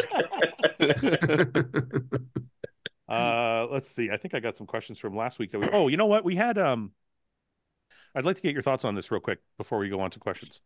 We did the RBP Awards last week. Okay. And I just want to get your thoughts on some of these real quick. Okay. Best coach of 2023. I'm going to go with Hani. Okay. That's who we picked. Most consistent bodybuilder. If you can think of all the shows. I'll give you a couple. I would go with Samson. Okay. We went with Samson as second, but we went with Roman because he did like 11 shows. Or nine shows or something like that. And he's always shredded. So we're I totally forgot about that. Yeah, that's true. Most muscular bodybuilder. A Rubiel, I would say right now. We went with Hassan. Oh yeah. Hassan Mustafa's. I still think Rubiel's pretty. I think Rubiel's more picked Rubiel for his lower body. Rubiel came out initially, and he was actually in the discussion for it, and then we kind of ended up on Hassan as an overall most muscular. Yeah, top to bottom. Yeah. I think especially after we all sat in like the fourth row at the Olympia and like watched him there, and we were like, saw this guy, we're like, what the fuck? Yeah, it was huge. Yeah. I think I'm interested to see what you think here. Prettiest physique. I really current prettiest physique. Huh? What'd you say? Yeah, I like Andrew Jackson. You can't. Your wife can't. You should say. You're supposed to say John. What are you talking about? No, but I do actually. You're gonna take that? You gotta listen. Handle your business. No, she's just reminding me. I do like Andrew Jack, but I also really like Samson. I just like the way Samson poses. That was actually the debate. The debate we had was between the two of them. Yeah. Newest... Some of the shots Andrew hits is fucking lights out. Yeah. Okay, let's just do one more. What was we have newest breakout star? Horse MD. Okay, we picked Rubiel. Yeah, Rubiel too. Yeah. Horse MD would be a good pick too, though. All right. Yeah. One more thing before we get into questions. We New Year's Eve was last week, and I know a lot of bodybuilders are hardcore and they're like, New Year's Eve is just another day. No need to make resolutions. Did anybody here make resolutions, or are you all hardcore? We're way too hardcore. Yeah. Well, I know you are. Every day. For sure. Every day I make resolutions. You never stick Every day. Like, today, some get achieved, some don't. Today I'm gonna quit smoking. Yeah, maybe tomorrow. Yeah, we'll try again tomorrow. No, I don't have nothing to do for tomorrow. No, seriously, did anybody like, not that you make, did I? Yeah. Yes, I vowed to stop being a fat pig. That's Well, get ready for the Arnolds. What does that entail? I want like actual detail. He's on Uber Eats right now. I'm trying to order a pizza. Shut up, Ian. Vegetarian pizza. What is that? What is that like? He went for large. He's like small. That's all. He knows exactly where I'm at. He's like, go to medium first, not small. Listen, you got to start. Oh, slow, hardcore. Ian. It's hardcore, man. Way too small. You start slow. Don't just jump in, Ian. Yeah. No, I decided. One, because I want to feel better. Two, because I want my health to be better, and three, because I want to look better. So I need to want to be the best MMA fighter possible. That's actually a one of the reasons, but it's more the first three. Yeah. But you got a jiu-jitsu tournament in 3 weeks. I moved it. He moved it, yeah. Got an injury. Listen, I had sponsors lined up for you, man. I actually have a serious injury. I had exosomes done yesterday in my ankle because I tore a ligament and I have to go for an x-ray to see if I fractured my ankle. So I had to postpone the jiu-jitsu tournament, but I do want to do one before the end of the year. Tape it up. You don't have to postpone it, just pull guard. You're like, now you can't even get locked in the heel. Just sit down on the ground. Yeah. Like Gordon Ryan, you can literally just sit down. If they get you in a fucking heel hook or an ankle lock, and just let it break, man. It's already broken. Fuck it. How's that? I mean, Fouad, you're still a big dude. How is it moving around and rolling around? Hard, man. Paul's been there for a couple of my live rounds. It's not easy, man. Like I'm getting better. Yeah. I'm getting better because I'm learning how to use technique and strength together instead of just trying to muscle everything. Right. So I'm able to get through a 5-minute round now. But I'm gassed. Like, and I'll get tapped 1 or 2 times in that 5 minutes. If I'm not careful, because once I'm gassed out, you can't defend yourself. Like people don't know this if they've never like done anything like this. Yeah, I'm sure Mike knows from boxing or anybody. Like once you are out of breath, and somebody's like got their knee, they got their knee on your stomach and they're trying to choke you. It's like you can't even fucking fight back. You're just like trying to survive. You're like you tap just so you can breathe again. Yeah. So a big issue too, Fu, is our flexibility. Especially in like the shoulders and that for me and you, like any kind of arm bar, I feel like it's going to tear. That's actually a really good point. I think this ankle injury came from a day our coach was showing us how to do ankle locks. And I think he reefed on my ankle, probably not what seemed like a lot to him, but because all of our joints are so stiff, I think that's kind of how it happened. You're like, it's never bent that far before. What are you doing? It's like when me and Paul are in there practicing, and we'll go for like a Kimura where like your arm goes back like this, and it's like I can't touch my fist to the ground normally, and then like when MMA guys do it, they bend their fucking arm all the way back before they tap. Yeah, so right away I'm like, ow. And he's like, you can't do that in a match. So I'll call a match. I did that in a live match once. So I'm going live with this guy. And he grabbed me. He got me in like a knee. I think it's called a knee bar. I don't know. It's like an arm bar, but for your leg. Yeah. So I was like, as soon as he did it, I was like, and fucking and then he stops. Fuck. he stops, and I look at my coach. He goes, "You can't do that in competition. That means you tapped." I'm like, "Oh fuck, okay." You can't cry like a baby. You can't scream in the middle of a match. Yeah. That could be your technique. Just yell out like you're having a bad injury, so they stop. Just kidding. Yeah, and then go on the attack.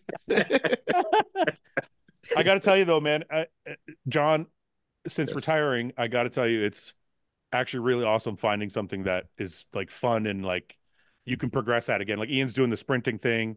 Yeah, it's awesome. You know, me and Paul are doing jujitsu, and it's like obviously we're never going to be like professional fighters, but it's just fun. It's fun to like progress at something again.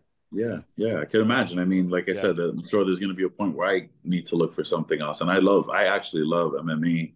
I watch all the UFC fights. I love that sport. So I'll probably end up doing jiu-jitsu too. I'm really interested in doing it now, but I'm not. Not right now. Yeah, no, it's weird because like we still train every day. Like me and Paul are still in the gym 5 days a week, weight training. So I don't think that ever goes away. But I just think when you retire, because after 45, you're not really progressing this way anymore. You're just trying to hold on to whatever mass you have. Right. So there's no real progression. You're kind of training just for fun. Yeah.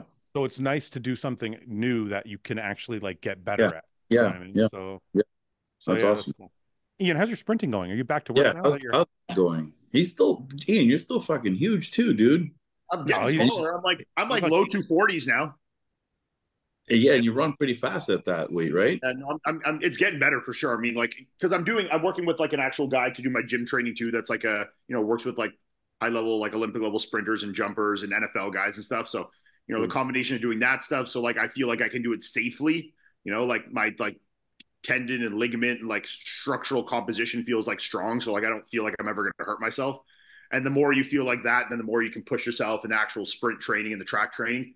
So like then the progression starts to get like a little more like, Yeah. So it's going well though. I mean, and especially the more your weight comes down, like as I get lighter and lighter, like you feel better and better and faster. My cardio is getting better and better. So, like my cardio now compared to when I'm a bodybuilder is like so much better. It's crazy, Hey, when you go to the, do you run with those guys at the track school, or do you just go there? It's a club. It's a club. And you run with them exclusively? Yes. So do they have all like the gear that you need?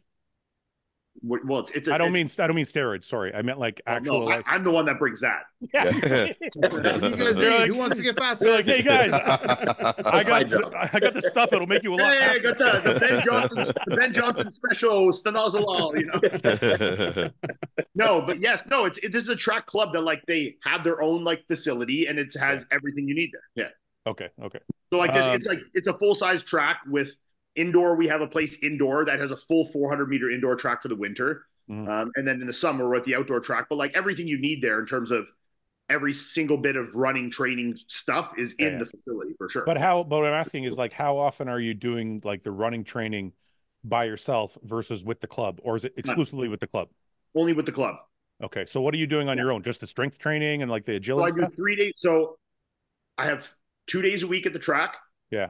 3 days a week doing gym training allotted by Justin, the guy that's doing my gym training, designed for being better at sprinting. And then the other days I like fucking mash as much cardio as I possibly can. Are you still doing any bodybuilding training? Yeah, I'd say maybe once every week to 2 weeks, every 2 weeks, maybe like if a buddy like texts me like, hey, what are you doing? Like, you want to train? I'll be like, yeah, fucking sure. Yeah. Okay. You don't do a random arm workout or shoulders. Let me ask you this. Do you miss bodybuilding training, or are you so focused on sprinting that you're just like, this is what I want to do and I don't care? No, I don't miss it because I'm still like scratching the itch with like getting in the gym and doing some of the stuff we're doing like from Justin. It's obviously very different than bodybuilding training, but it's still working in the same parameters of progression and progressive overload using weights, like today, like I was doing, like glute ham raise kind of stuff. I was doing an incline bench with bands, for like 5 reps, like for speed, with a pendley row, like a 100% bent over row. So like, there's still some things I'm doing in there, like I was front squatting the other day, like super slow negative front squats. So there's still some stuff in there that like scratches my itch, but it's also movements that I hadn't done. So even though I might be getting like smaller in certain regards, I'm still able to progress in weightlifting movements, because they're new movements. And we use like a program, so like all the progression of the lifts is like very tracked, and we're like doing it within a certain spread from like the sets. Like everything's very incremental week to week, Is anything ever to failure or anything, Ian, weight training wise anymore? Yes, it gets close for sure. I mean, especially like when I was doing a lot of like isometric holds, we were getting in a position and like trying to hold it. And especially if you're doing it with weight, say like putting maximum weight and holding for 40 seconds or something, or, even reps, like we'll do ones where you go down into the rep, hold for 8 seconds, up, and then into the rep, hold for 8 seconds or 15 seconds. And some of those, like it'll get to the point where you literally just can't hold yourself up for sure. Yeah. It's funny. So sorry, a little bit off topic. I just saw Lane Norton put up a study where they said that, I think they were talking about, I'm probably going to butcher this, so forgive me, whoever saw it, but for strength gains, apparently not going to failure is actually better. Yeah. So like doing like you won't find powerlifters trained to failure. Like yeah. Right. But I just want that taxation on your nervous system and like it's. But it's interesting. But it's interesting because he was actually another study he talked about earlier this year. It was probably a few months ago now, where he said that they noticed hypertrophy gains were the same in people who trained to failure and people who trained just short of failure. Yes. So like, so I think of somebody like Kamal. Kamal doesn't train to failure. No. But he still maximized his muscularity. Yeah, but it's way fucking cooler to train to failure. Well, this is riskier actually, too, though? but wait a minute. This is actually an interesting discussion for me because when we were talking about, sorry, John, last week when we had Mike Israetel on, we were talking about form. Yeah. And Mike Israetel is a huge proponent of full range of motion. That's like his main thing. Right. And a new study came out that said partial reps in the lengthened portion of the muscle actually create more hypertrophy. So we were having this debate about proper form and whatever, and people in the comment section were talking about, well, bad form causes more injuries. And I was thinking to myself, I'm like, well, if you think about bad form the way Mike thinks about it, so that would be partials, for example, there's a ton of bodybuilders who trained that way and didn't get injured. So a lot of people point to like Ronnie Coleman, like, well, look at Ronnie Coleman. His form was bad. He got injured. Look how injured he is. I'm like, yeah, but in that same context, Jay Cutler's form is horrible for most of those people as well. And Jay Cutler suffered one injury in 20 years. Yeah, I think it's got to be that full active range of tension. So understanding your tension range and you're staying within that, whatever it is. It doesn't mean just because it can be this doesn't mean it needs to be that for someone. Yeah. It could be like for John or for Ian who squat these massive weights, like going to the bottom and bailing out, or going to a point where I feel tension and I feel like my hamstring kiss my calf and rock out of my hip. Could be just as beneficial and also cause them a lot more growth and a lot more stimulation than to be like, oh, I got to get my ass to the ground. Why didn't you say that last week? I did. Okay, I didn't. But no, I said that last week. But ultimately the point I'm trying to get to is,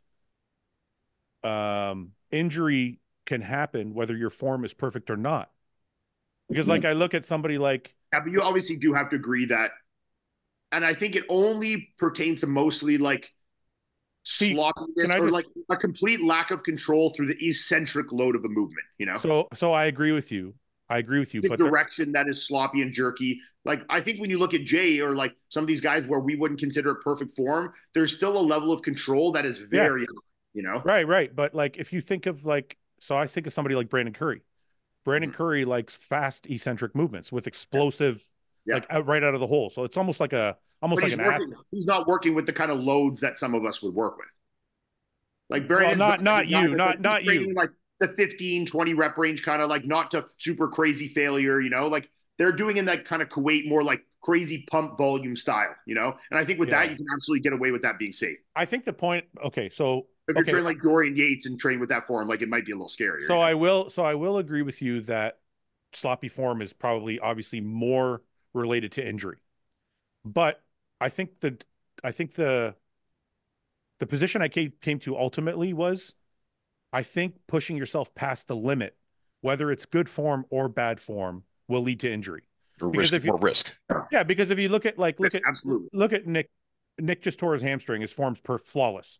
Yeah, his reps, he didn't hurt at training, just like John didn't hurt his bicep training. Right, but these things are wear and tear from training. Yes. Right. Yeah. Like they're not just like, he didn't tear his bicep because he picked up his dog. It was obviously from training and then ready to go. Yeah. And or if you look at like Dorian Yates, has torn tricep, torn bicep, his form's flawless. Yeah. But this is also somebody that went way past the limit, like with weights and load and intensity. So I almost feel like, and the reason I'm saying this is I've been racking my brain about this for 10 years because of all the injuries I had. I don't think it's necessarily bad form. I think that may be a contributor, but I think it's more pushing past what your body can handle. It's also an accumulation of stress over time, right? Yeah. So like your form can be great, but like the body's only built to withstand so much stress and so much pressure on a joint or a given muscle. And sometimes even if everything's great, things just go, right? Like, see, because like I trained like crazy heavy and hard for a long time. And like I never had a single injury, where you can get guys that, you know, are pump style guys that train with minimal weight and will still tear themselves. I honestly think what I see the biggest correlation to is not even necessarily, well, and I guess it would be form, but not in the form way that we're talking. I think it's more just like body positioning in certain movements. I would agree with that. I think it's like little nuances. Like even the guy that tore his pec the other day, like when he was bench pressing and I was spotting him, he was benching with his elbows very high. Yeah, that's how I used to bench. That's a lot of, where like you really should be benching like down here. Yeah, yeah. You know when so like that's going to be so much more exposure. Like, look, he could have been super nice and controlled and come down to a nice stop, and that is all perfect from that form, from a tempo standpoint. But from in terms of a body positioning and form standpoint, there's still things that obviously are going to put you for an increased risk. Where certain people might look and be like, that looks perfect. How did he hurt himself? But there is things that could obviously put you in increased risk, Yeah. There's so many variables too. It's like, what if you're hydrated, Yes. Yeah. Hydration, exactly. You know what I'd be curious to see? Sorry to cut you off, Go ahead, Paul. But like there's always been a belief that, enhanced athletes are more susceptible to tears, probably because the muscles getting stronger than the tendons. Right. I think that's always been like the kind of belief. Right. But what if you took two guys, one natural, one enhanced, and they both train like in a same controlled manner, like it's not progressive overload, it's just, you could call it light, whatever, but does more high rep style. Would the enhanced guy still have a higher risk of tearing? I was so all I'll say is I was told by a doctor what you said, which is that the muscle grows faster than the tendon can handle. But I also heard that it actually weakens the tendons. That's what I mean. Whether that's fact or whether that's a doctor. I have heard that, but I don't know the validity behind it. Yeah, I don't know if that's true or not. So I'd just be curious to put that to the test, if you could, by remove all the variables. But I think the result would be the same though, Paul, because the enhanced guy would grow faster. Yeah. In which case his muscle would grow faster than the tendon was able to handle. But I thought it was the muscles getting stronger than the tendon at a faster rate or whatever. Yeah, but that's still going to happen regardless. Like in your scenario, that's still going to happen. The enhanced guy is still going to grow faster. Yeah. It is interesting being on the other side, like now doing something different, like when I'm doing the sprinting stuff and seeing how much other sports do for preventative stuff for injury, like doing all the isometric training and trying to strengthen the tendons and ligaments and all this stuff that like we just like don't even do in bodybuilding. Don't bother it. Yeah. Like if like so many bodybuilders that just did like say one session every week or 2 weeks where they just do like a full body of like iso holds or certain things that could like, I'm just curious. I don't know the answer to it. How much injuries this could prevent from strengthening connective tissue, What's interesting about that, Ian, you could probably be the guy that brings it, because if you think about it, one of the things that one of Jon Meadows' biggest legacies was that he brought a lot of the powerlifting style movements and blended them with bodybuilding, like using bands, using chains, using a lot of this stuff was stuff that he brought from powerlifting into bodybuilding. So this could be something that you maybe, if it benefits bodybuilding. A lot of the stuff that I do when I do leg training, I train Ian on legs too, doing wall sits and doing stuff like if you get a person that doesn't understand, like we talked about tempo and how to like lower into weights or where to like set their position of their body. If you even get that like beginner or someone who's learning to get on a leg press that's like seated, like horizontal, and you get them to like sit into their hip and then understand that their weight's in their feet. And then feel like their hip drops towards their feet, as opposed to this like massive rush of like putting all this weight up here, down there, and back up. Yeah. So you almost start them in positions where it's like it's an iso hold, because you're like, okay, maintain this position, now release from it. Yeah. Right. So you start to understand, like I want to be closer to my feet. I want to put weight in my feet. I don't want to hold this weight up top all the time and have it dropping onto me. Even though that it wasn't like technically an iso hold, you did have me like in lots of movements where you would change the starting position of the movement, like where you would start it in a shortened position, we'd lengthen out, and then we'd go instead of like always starting from just like the front end of the machine, All right. Okay, let's do a couple questions. Jon DeLarosa, who is the person you dislike the most in bodybuilding? Don't answer that, John. It's a trick question. I'm just saying. That's a real question. Someone literally wrote for John, not knowing you were going to be on the show. Don't worry, if we want to cut this part out. I'll cut it out. Ian will tell you this. I know that. I'm just. That's why I asked, because John. For those who don't know John, he's literally the nicest human in bodybuilding. It's like a tie between the two Johns, like Jon Meadows and Jon DeLarosa. For the nicest. That's a compliment. Thank you. With your current, John, I'll ask you this because we've probably answered it a million times. With your current knowledge and experience, would you rather relive your first year of lifting naturally or first year of lifting enhanced? I don't ever want to lift naturally, so let's just get that out of the way. I would go with the enhanced. Yeah, we're just all gonna start. First year, yeah. That's a great year of your life. Think about how much you're gonna grow. You get the beginner phase plus adding juice. You're gonna explode. Yeah. You guys still remember what your first cycle was? Yeah. I do. Yeah.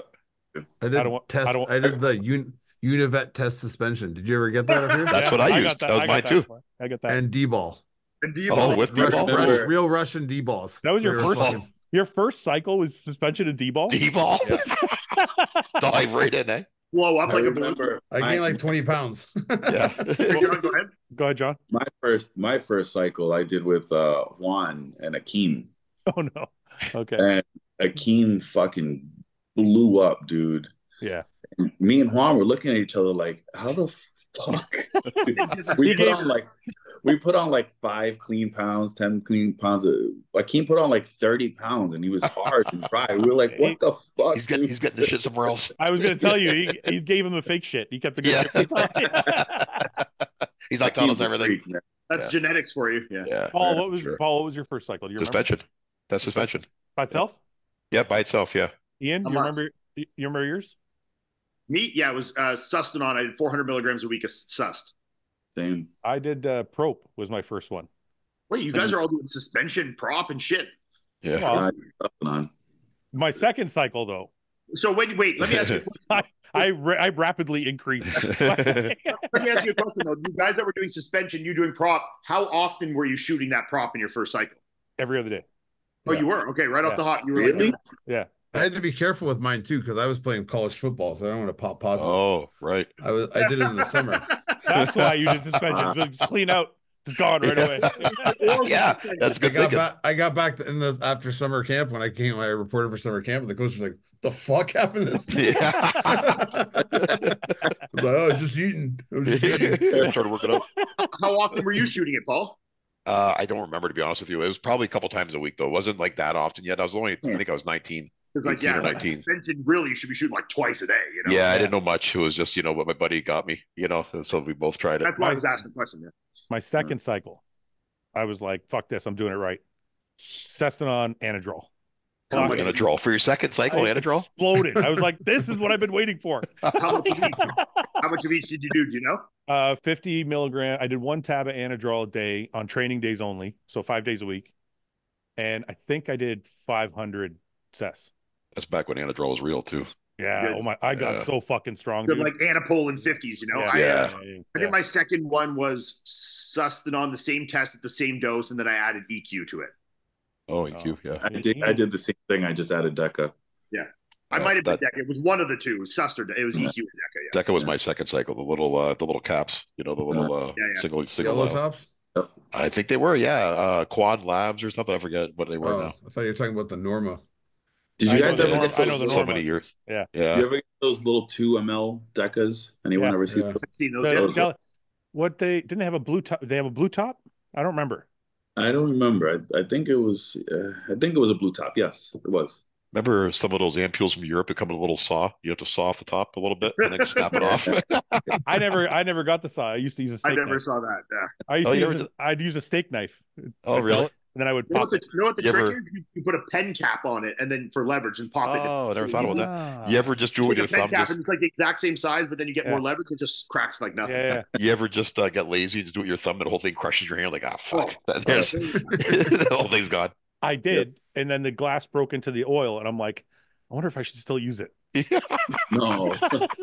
Shards of oil in your blood. You can't get that up in the needle. Like, that's what I thought about. I'm like, this glass can't come up in the needle. I'm like, it's gonna be fine. The needle will filter it. Honest question though, have you ever had where you were drawing from the bottle and like a little bit of the rubber stopper broke off?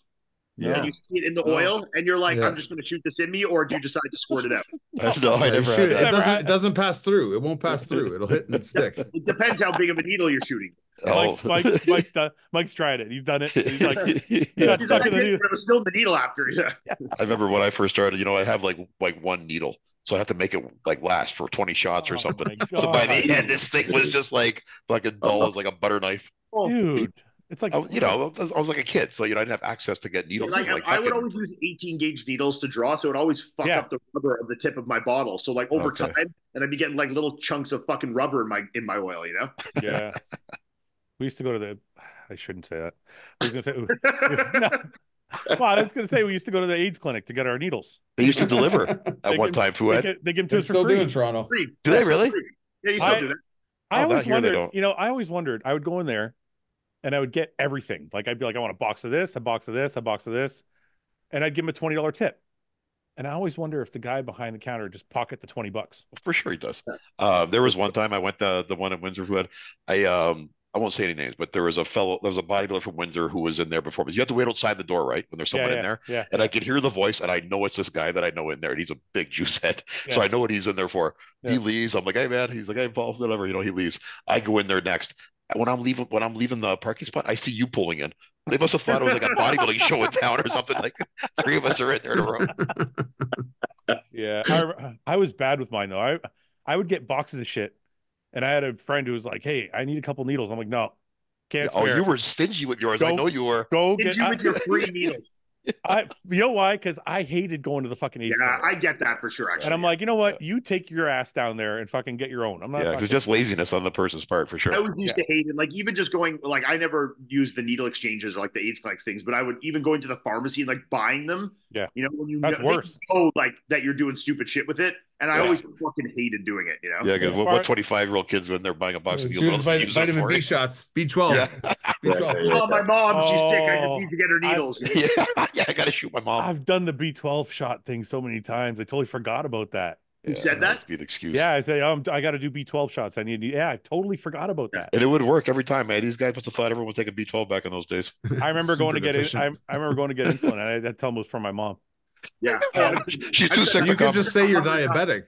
You could just say you're I didn't know. I didn't know. I was like, yeah, it's for my mom. They're like, okay, here you go. It's so crazy.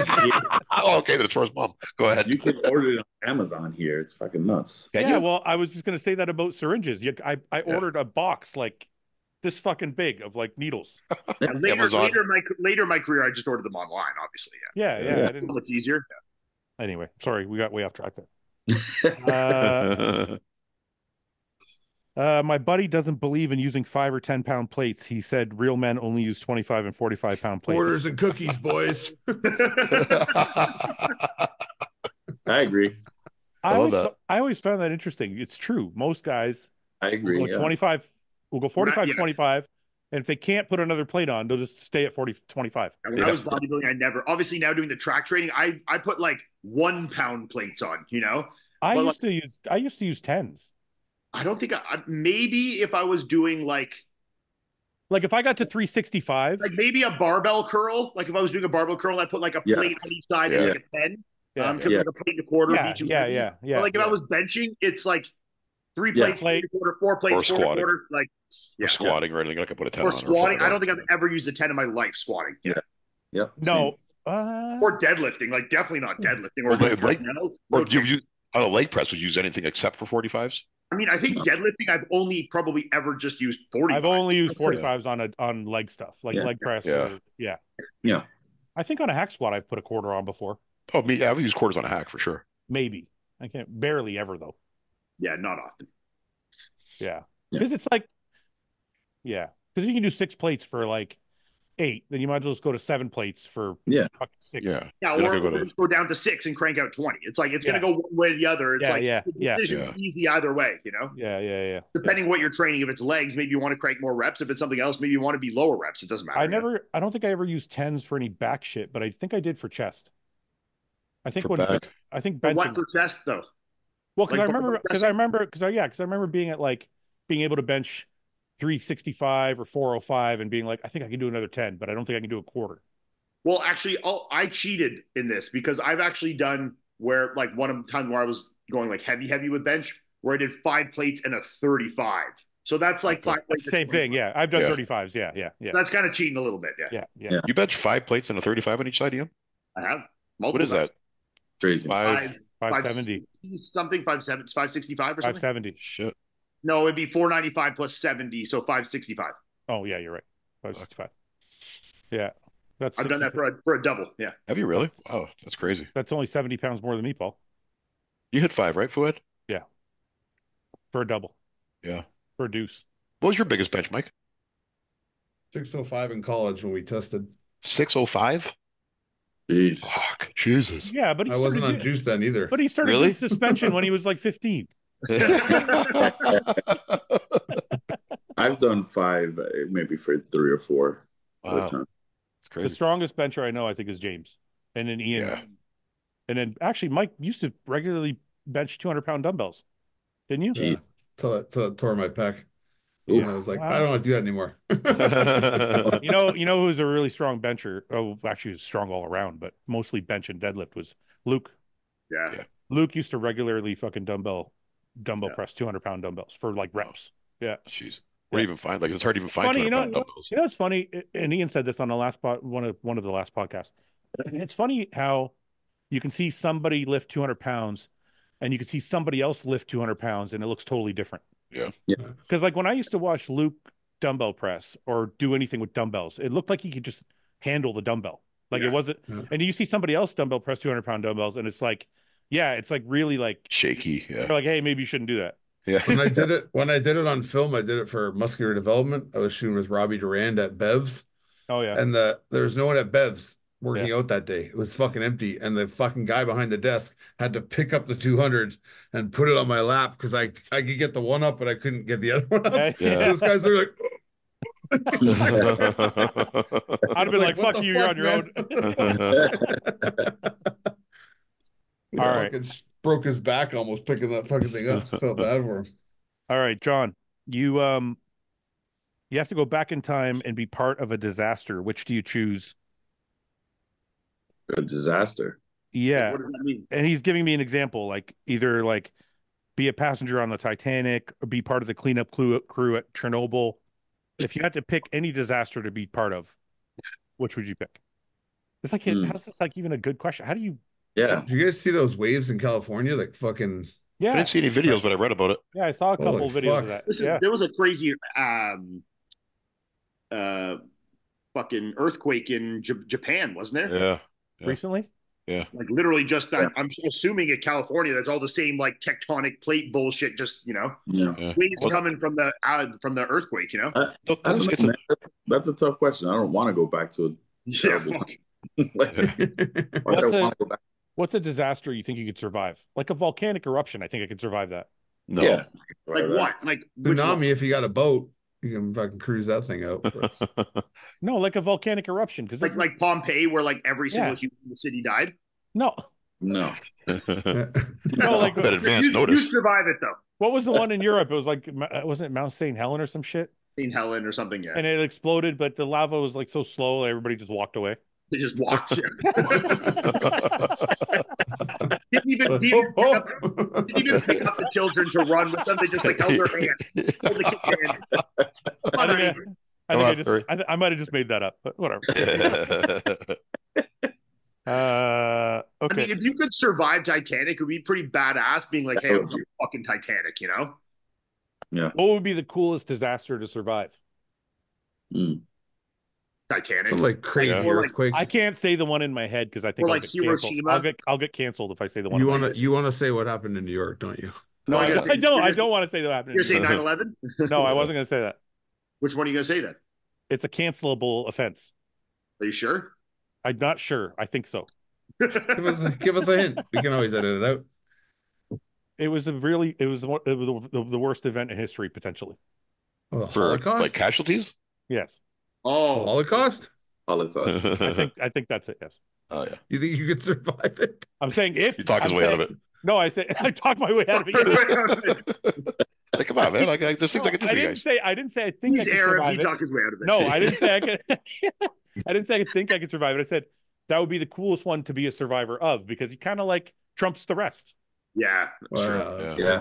It's like kind of the worst, but kind of the best all at the same time. Like if you survived it, it trumps everything. Like you definitely don't want to have to have lived through it. Like living through Titanic is like a shorter, more acute, versus like living through that is like longer, shittier, Yeah. But the trump card that you have afterwards is like I lived through the fucking Holocaust. Yeah, you can't say shit to me ever again. Never. Never. That's true. Never again. Unfuckwithable. It would have been pretty crazy to be on the ground in Japan when they dropped fucking nukes on them, though. Oh, I would. But nobody survived. But nobody survived. Yeah. People survived in Japan. Not everyone died. That's right. Not Well, everyone. nobody died in Chernobyl, right?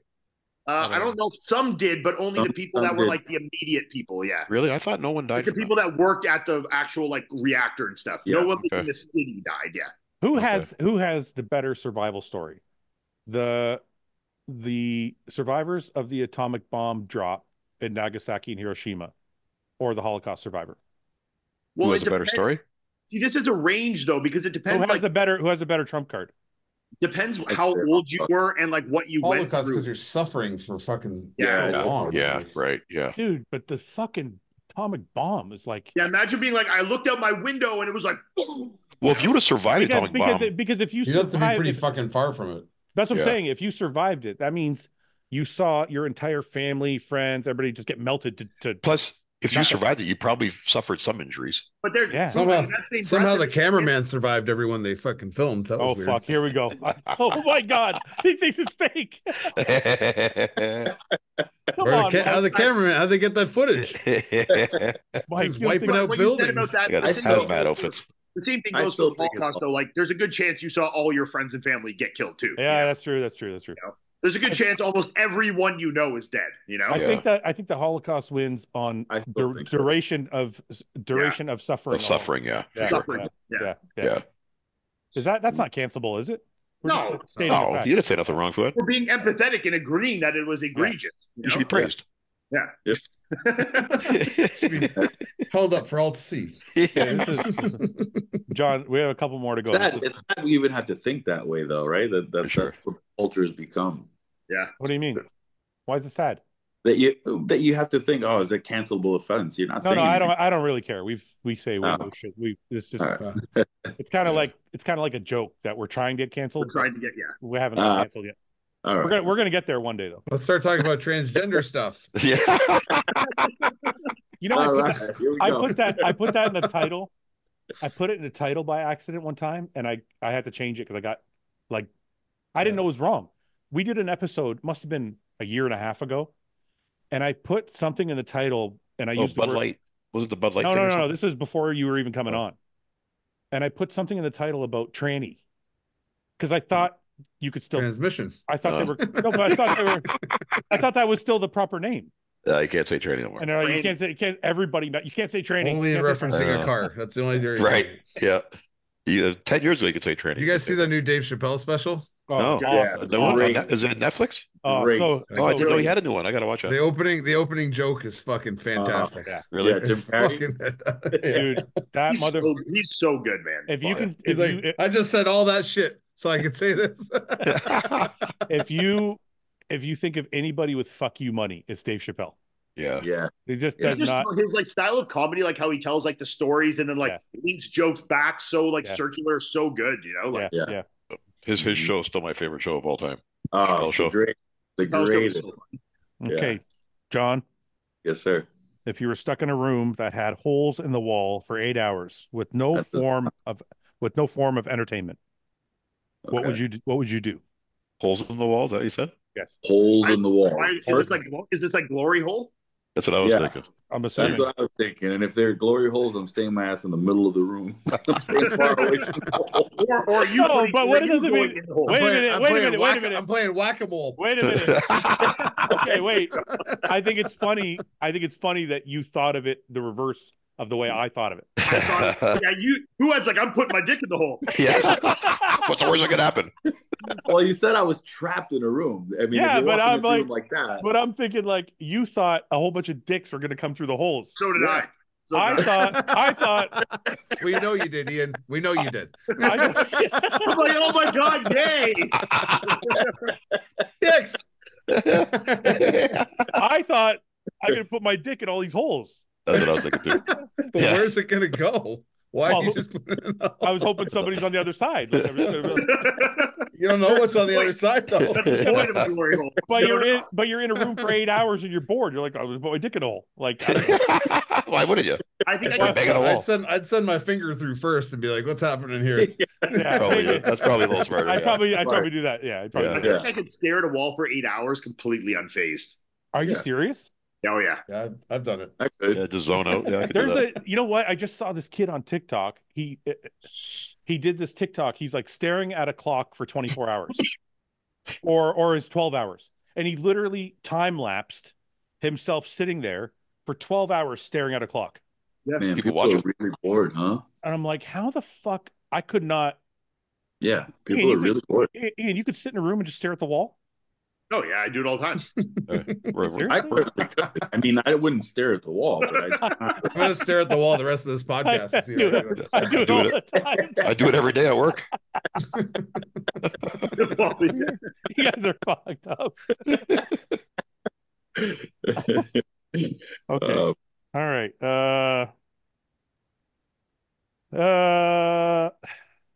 Based on no, I don't want to do that. Any chance of seeing no. Roast my physique. Oh, good. All right. Andy P bodybuilding. Get ready for it, Andy. All right, Andy P. Oh. Just by that name, I can tell he fucking sucks. Your name sucks. So we're off to a good start. Name one good bodybuilder named Andy, you know? Yeah. Oh, he's an IFBB pro. Oh, shit. Oh, no. Oh, his physique does suck. Name like Andy. I don't know how this guy got his pro card. He's some obscure country he got his pro card in. Okay. Oh yeah, what the fuck, Andy? Look at this. Oh, Andy, you gotta lose that face too, Andy. Like a sheet of look like a fucking sheet of paper. Yeah. You say you work out, right? Yeah. What sport's he pro in? He means he's a natural pro, I assume he means, right? Is he a natural pro? No, IFBB Yeah, he classic. must definitely be. No, He could IFBB be. pro classic. He's with Raw. He's with Raw. That's why. Oh, no, he's definitely natural. Okay, let's see. No, he's okay. Okay, I don't think he's natural. Okay, let's be nice. He's actually That's a good shot there. Yeah, that's a good shot. He's got a good physique, man. It's actually he looks really good for sure. Yeah, this is actually really proportionate, man. yeah, good quads, good chest. Yeah. You know what I think when people say roast my physique? I think this guy's confident that he has a good physique, and we're not going to find anything to shit on him about. We'll change that. Well, he's got no triceps. I will say that, and that's not roasting him. He's literally got no triceps. But we need to see, let's see a side try. We need to see a side try. No, but you can tell there's no tricep there.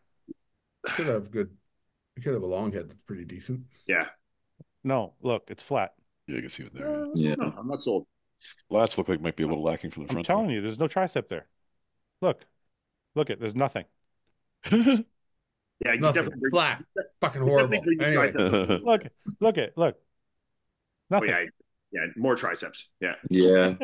That's for sure. He said roast me. It's not my fault. Oh, are we still roasting? Yeah, I thought we give up. Oh, well, I can keep roasting. You can roast those fucking pants, that's for sure.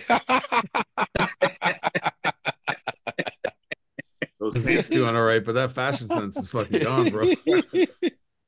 He's got nice. He's got good. There's a nice oiled up fucking sweaty gym pic for you. Go up and to the right. Up. Oh there. man. Oh yeah. Fresh out the shower. Yeah. Coffee, cardio, and sauna.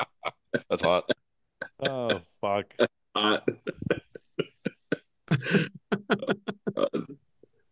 Yeah, triceps gone. There's nothing. Yeah. Needs more traps too. I don't even think you can fix that. Yeah. I think zero traps too. Yeah, zero traps. He needs. Oh, look at that. Oh, the bicep. Yeah. What was up with that? What was up with that pose? How did he do that? What the my fuck? God. Oh. It looks like there's another. It looked like his head's on another body. It did, yeah. Like he's behind it. I need to see that again. How the fuck did he even do that? He squeezed his back and then opened it up. Yeah. Oh, yeah. That's weird. Yeah, he shouldn't do that from the front though. Yeah, he shouldn't. If a tip there, don't do that on stage. How did he get so small on stage? Like, look how big his head. What year is this? He's amateur there. I think he's amateur there. Yeah, but look how big his head looks. Watch. No, I'm not making. Look. Yeah, it does. You're right. Yeah. You gotta shrink your head, man. Don't forget to dye your head down too with the rest of you. Yeah. Bring down the head a little bit. Okay. Andy P.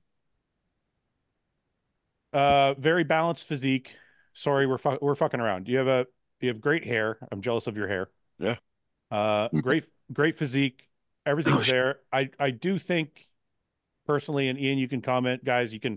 I do think you need more arms to balance out the physique. I think his biceps aren't bad. I think a little more triceps and a little more trap. Yeah. And A little back more more lat, thick. I think, right? A little more lat thickness. Yeah. Yeah. That's for sure. Yeah. I mean, when I look at this, I'm like, okay, legs are great, chest is good, shoulders and arms could use a little bit more. Yeah. And then the back. Did we see any back shots? There's not many. That's usually a telltale sign Yeah, of yeah. somebody who's not proud of their back development. Go to those. Wait, there's go up. Wait. Why do you guys jack their fucking chunks up? Yeah, Like that? I don't see that either. Hamstrings are good. Glutes are good. Back insertion. Back insertion is good. It just needs see if he opens up. More thickness. Well, it's not terrible. Not bad. Good thickness. I really think with more shoulders and arms, he'd be pretty good. Yeah, he's got a good physique. I mean, overall, he just needs to keep growing. I mean, like just more thickness on your physique as a whole. You know, just keep growing. He looks young. More arms, little more lat thickness, a little more shoulders. Yeah. He looks like a young guy though. How's the hair thing going? Good. It's funny. I got some like wispy ones that have grown in. So like some have grown in now already. It's weird because they like popped out like chias, and they were like there was no hair, and then all of a sudden they were the same length as all my other hair. Just like one day they're like boom out. It was crazy. Oh. Yeah, it looks a lot. Looks a lot fuller now than it did. Yeah. My hair on top is growing a lot, so it's like I told you they reached out to me. They want me to fly out and do it too, but I've been kind of debating. I don't know. Yeah, do it. Do you have a Chris that will take you so it's all free? No. Hey, whoa. I by myself before Chris, okay? Hey, I just got a little more VIP service because of Chris. I remember that Ian did get reached out to Thank first. you. I'm my own man. Yeah, I just take advantage of all the benefits of being T-Bum's brother-in-law as well. You know. This is awesome. So overall, you would do it again, Ian? I mean, I wouldn't want to, but I would. Yes.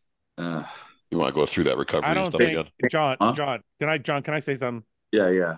You've been bald for so long. It would look weird if you all of a sudden had like an afro. Yeah. That's number one. Number two, I went through probably a fraction of the pain Ian went through on my face because I had like exosome shit done on my skin. Yeah. I don't do it, dude. It's not worth it. You look good with a bald head. Your head's perfectly round. The only thing is, depending on like how much hair, how much do you have left on top? Not much. I'm balding like right here on the middle and receded here. Yeah, so it depends because like sometimes if they can take lots from the side, but depending how much they do on grafts, it still always might like have kind of a thin look to it unless you do like multiples, you know? Yeah. So like, you might get it done and then it'd be like, yeah, you have hair coverage everywhere, but it might not be like so much that you're like, I'm going to grow my hair out, you know? So, yeah, they did tell me I would need 2 treatments. Yeah. But, so like honestly, doing that twice is rough. Yeah. Really? Yeah. No fucking way, man. Yeah, I'm staying bald. You look good with a bald head. Just I'm probably going to do it again at some point. I'll probably need to, but like a touch-up kind of. Plus, John, think about it. You're married now. You can let yourself go completely. Yeah. You don't have to Nobody do cares anymore. Nobody cares how you look anymore. Throw the side out, old Mr. Burns. You know. Yeah, it's just something that I've always thought. I mean, I've thought about it since I was 8. I started balding when I was 18, so I've always thought about it. I was kind of like, man, I wonder what it would be like to do it. But everybody that has done that, they tell me the recovery is horrible. I mean, look, it's this. I'll say this. It's doing the procedure. It's about 3 minutes of pain when they give you the local anesthetic. And then after that, your head's completely numb. You don't feel shit. There's no pain in the recovery after that. It's more just like large scale inconvenience. You know, like sleeping for the first week, you got to sleep with like an airline pillow. You can't lay flat. You have to lay on your back. Ian, and like, your face swells up. And there's a lot of like your head gets really itchy and shit like that. But I've also heard a million people that are like, it's the best decision I ever made. So it's like, look, it's not pleasant, but if you're someone that like obviously wants the hair, I do definitely recommend doing it. Yes. Yeah. Okay. Hey, I want to ask you. I thought you said they have to. You feel it when they like take the fucking hair, put the hair follicles in. No. The only thing you feel is them doing the local anesthetic. Oh, okay. Yeah. When they give you the local anesthetic, they put like a bunch of big ass needles in your scalp, and it hurts like a motherfucking bitch for sure. And everyone that has had it, I'm sure, will agree with me. It's like 9 out of 10, 10 out of 10 pain. But that's that's for like 2 minutes. It's like 2 minutes where they jab a bunch of needles, then your head turns into a fucking cinder block, and you can't feel anything. And then you just lay there for thumping your head off stuff. It feels weird, man. When your entire head is that numb, it's a fucking weird feeling. It feels like you're just like banging on concrete. And you wouldn't. Have you ever had a surgery? Have you ever had a lower body surgery and they do the epidural? like where they Oh, do your lower back. They numb your legs. Like when I got my hips done, they did that, and I was like so high, I just started punching my leg as hard as I could. Really? I can't feel a thing. Remember, like Ricky Bobby when he thought his legs didn't work. Shit. You're like looking at your foot, and you're like, move, and it's like just fucking dead. Like, wow. What the fuck? It's no, wild. but I'm sure once this all grows in, I'll be like, fuck yeah, I want to do it again. Like, because I'm sure I'll be very happy with the finished product. Yeah. Like the first 2 weeks is definitely like annoying, but then after 2 weeks, you like completely go back to normal life almost. So you know what? It's not that big in the long run, but it's not like it's not pleasant by any means. No. Yeah. I shouldn't have said no. I would probably, you know what? I would if they reached out to me, I would probably go. But you're as famous as me, so they didn't reach out to you. You know. If they reach out to me, I'd probably go. They even reach out to Jon. You know, John, if they wanted me to talk about their place on the podcast all the time, I would probably go. Yeah. But just saying. Just saying.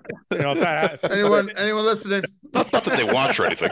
If anyone wants a prime time advertising spot, head of hair is all it's going to cost you. You know, the nice thing about having no hair, though, you have to worry about how to style it or anything anymore. That is true. I kind of miss not styling it though. Not me. I used to stress about it sometimes. Not styling. I miss doing my hair like before going out. Yeah.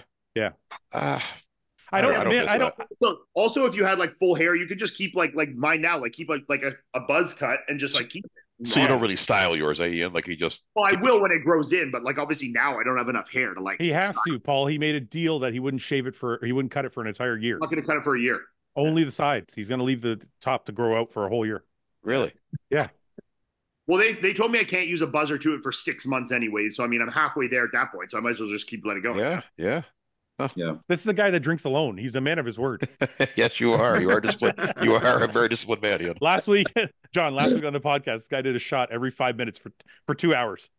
Why? By himself. We spaced him out. We spaced him out like 7, 8, 9 minutes. Why? Why? Just because I said, Ian, you should drink. He's like, okay. What are you into drinking, Ian?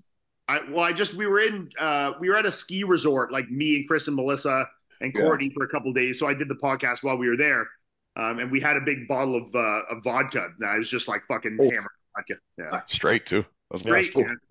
Yeah. Yep, he's the fucking man. All right, John. And then we went for a nice walk around the village, and I ate 2 pizzas. Wash it down. Last question before we go, John. This one's specifically for you. This says for John. Do you ever get a semi when doing cardio on a bike? Is this a thing? Is this a thing? It used to happen to me. Happens to some people. Really? Really? Usually those seats cut off your blood supply. No, it depends on the bike. It depends on the bike. You're getting a little prostate stimulation liking it, eh? It depends on the bike. No, if it's recombinant. If it's a upright. Hold on. Paul, what did you just say? Recombinant. The one that sit back, The one where you sit back and you're say what you said. Say what you said. Just let it go. Right out. Let it go. You know what? Mike's turning into me because I let it go and he got it. I heard it too, but I'm like, maybe that's how you say it. Yeah, no. I knew he said it wrong, but I was like, I'm gonna let it go. And then Mike was like, spit it out, Paul. Spit it out. Recombinant. Yeah. So it's recumbent. Right? Is that what it's supposed to be? Recumbent? Recumbent, yes. That's not a real word. I don't think recumbent. So on the recumbent bike, it's happened to me. John? I don't do the bike for cardio. I usually do stairs or the treadmill. Do you not do the bike because it causes you boners? You're afraid of the boner. It could happen. No, I remember doing my first few preps when I was like a natural athlete and had like no muscle. Yeah. I would always do the bike because it was the smallest piece of equipment that I can get from my apartment. Yeah. And literally my fucking prostate was sore. Yeah, but that wasn't a recumbent bike. That's what's giving That's what giving the boners is all that prostate stimulation. Everyone must after call that, it, I quit bikes. Everyone must call it a recumbent bike from now on. You know how many DMs looking at about this or all right, John. Normally Paul leads us off with a prayer. Okay. Cool.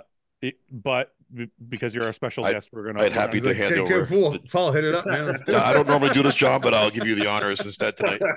John, do you want to say a prayer to lead us off? Seriously? It can be anything you want. Anything.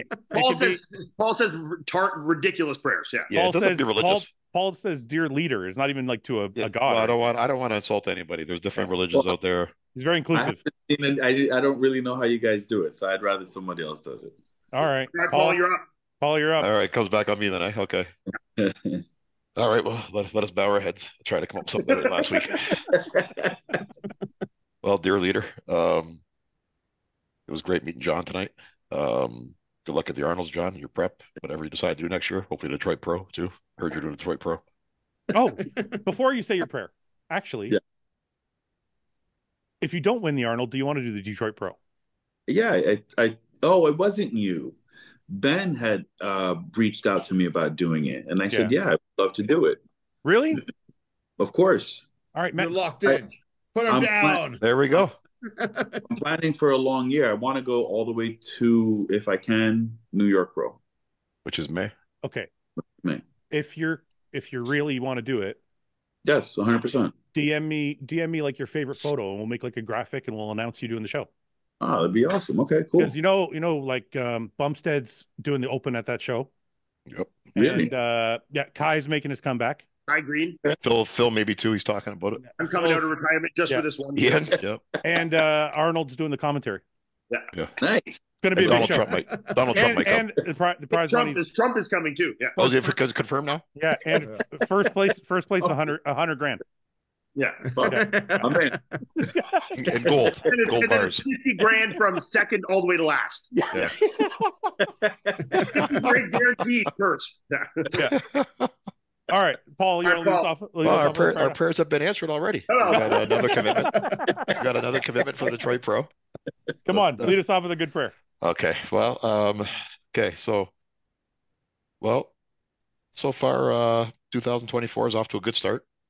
And let's hope it's going to be another good year. So let's the first one was better, man. You wish John a good luck at the show.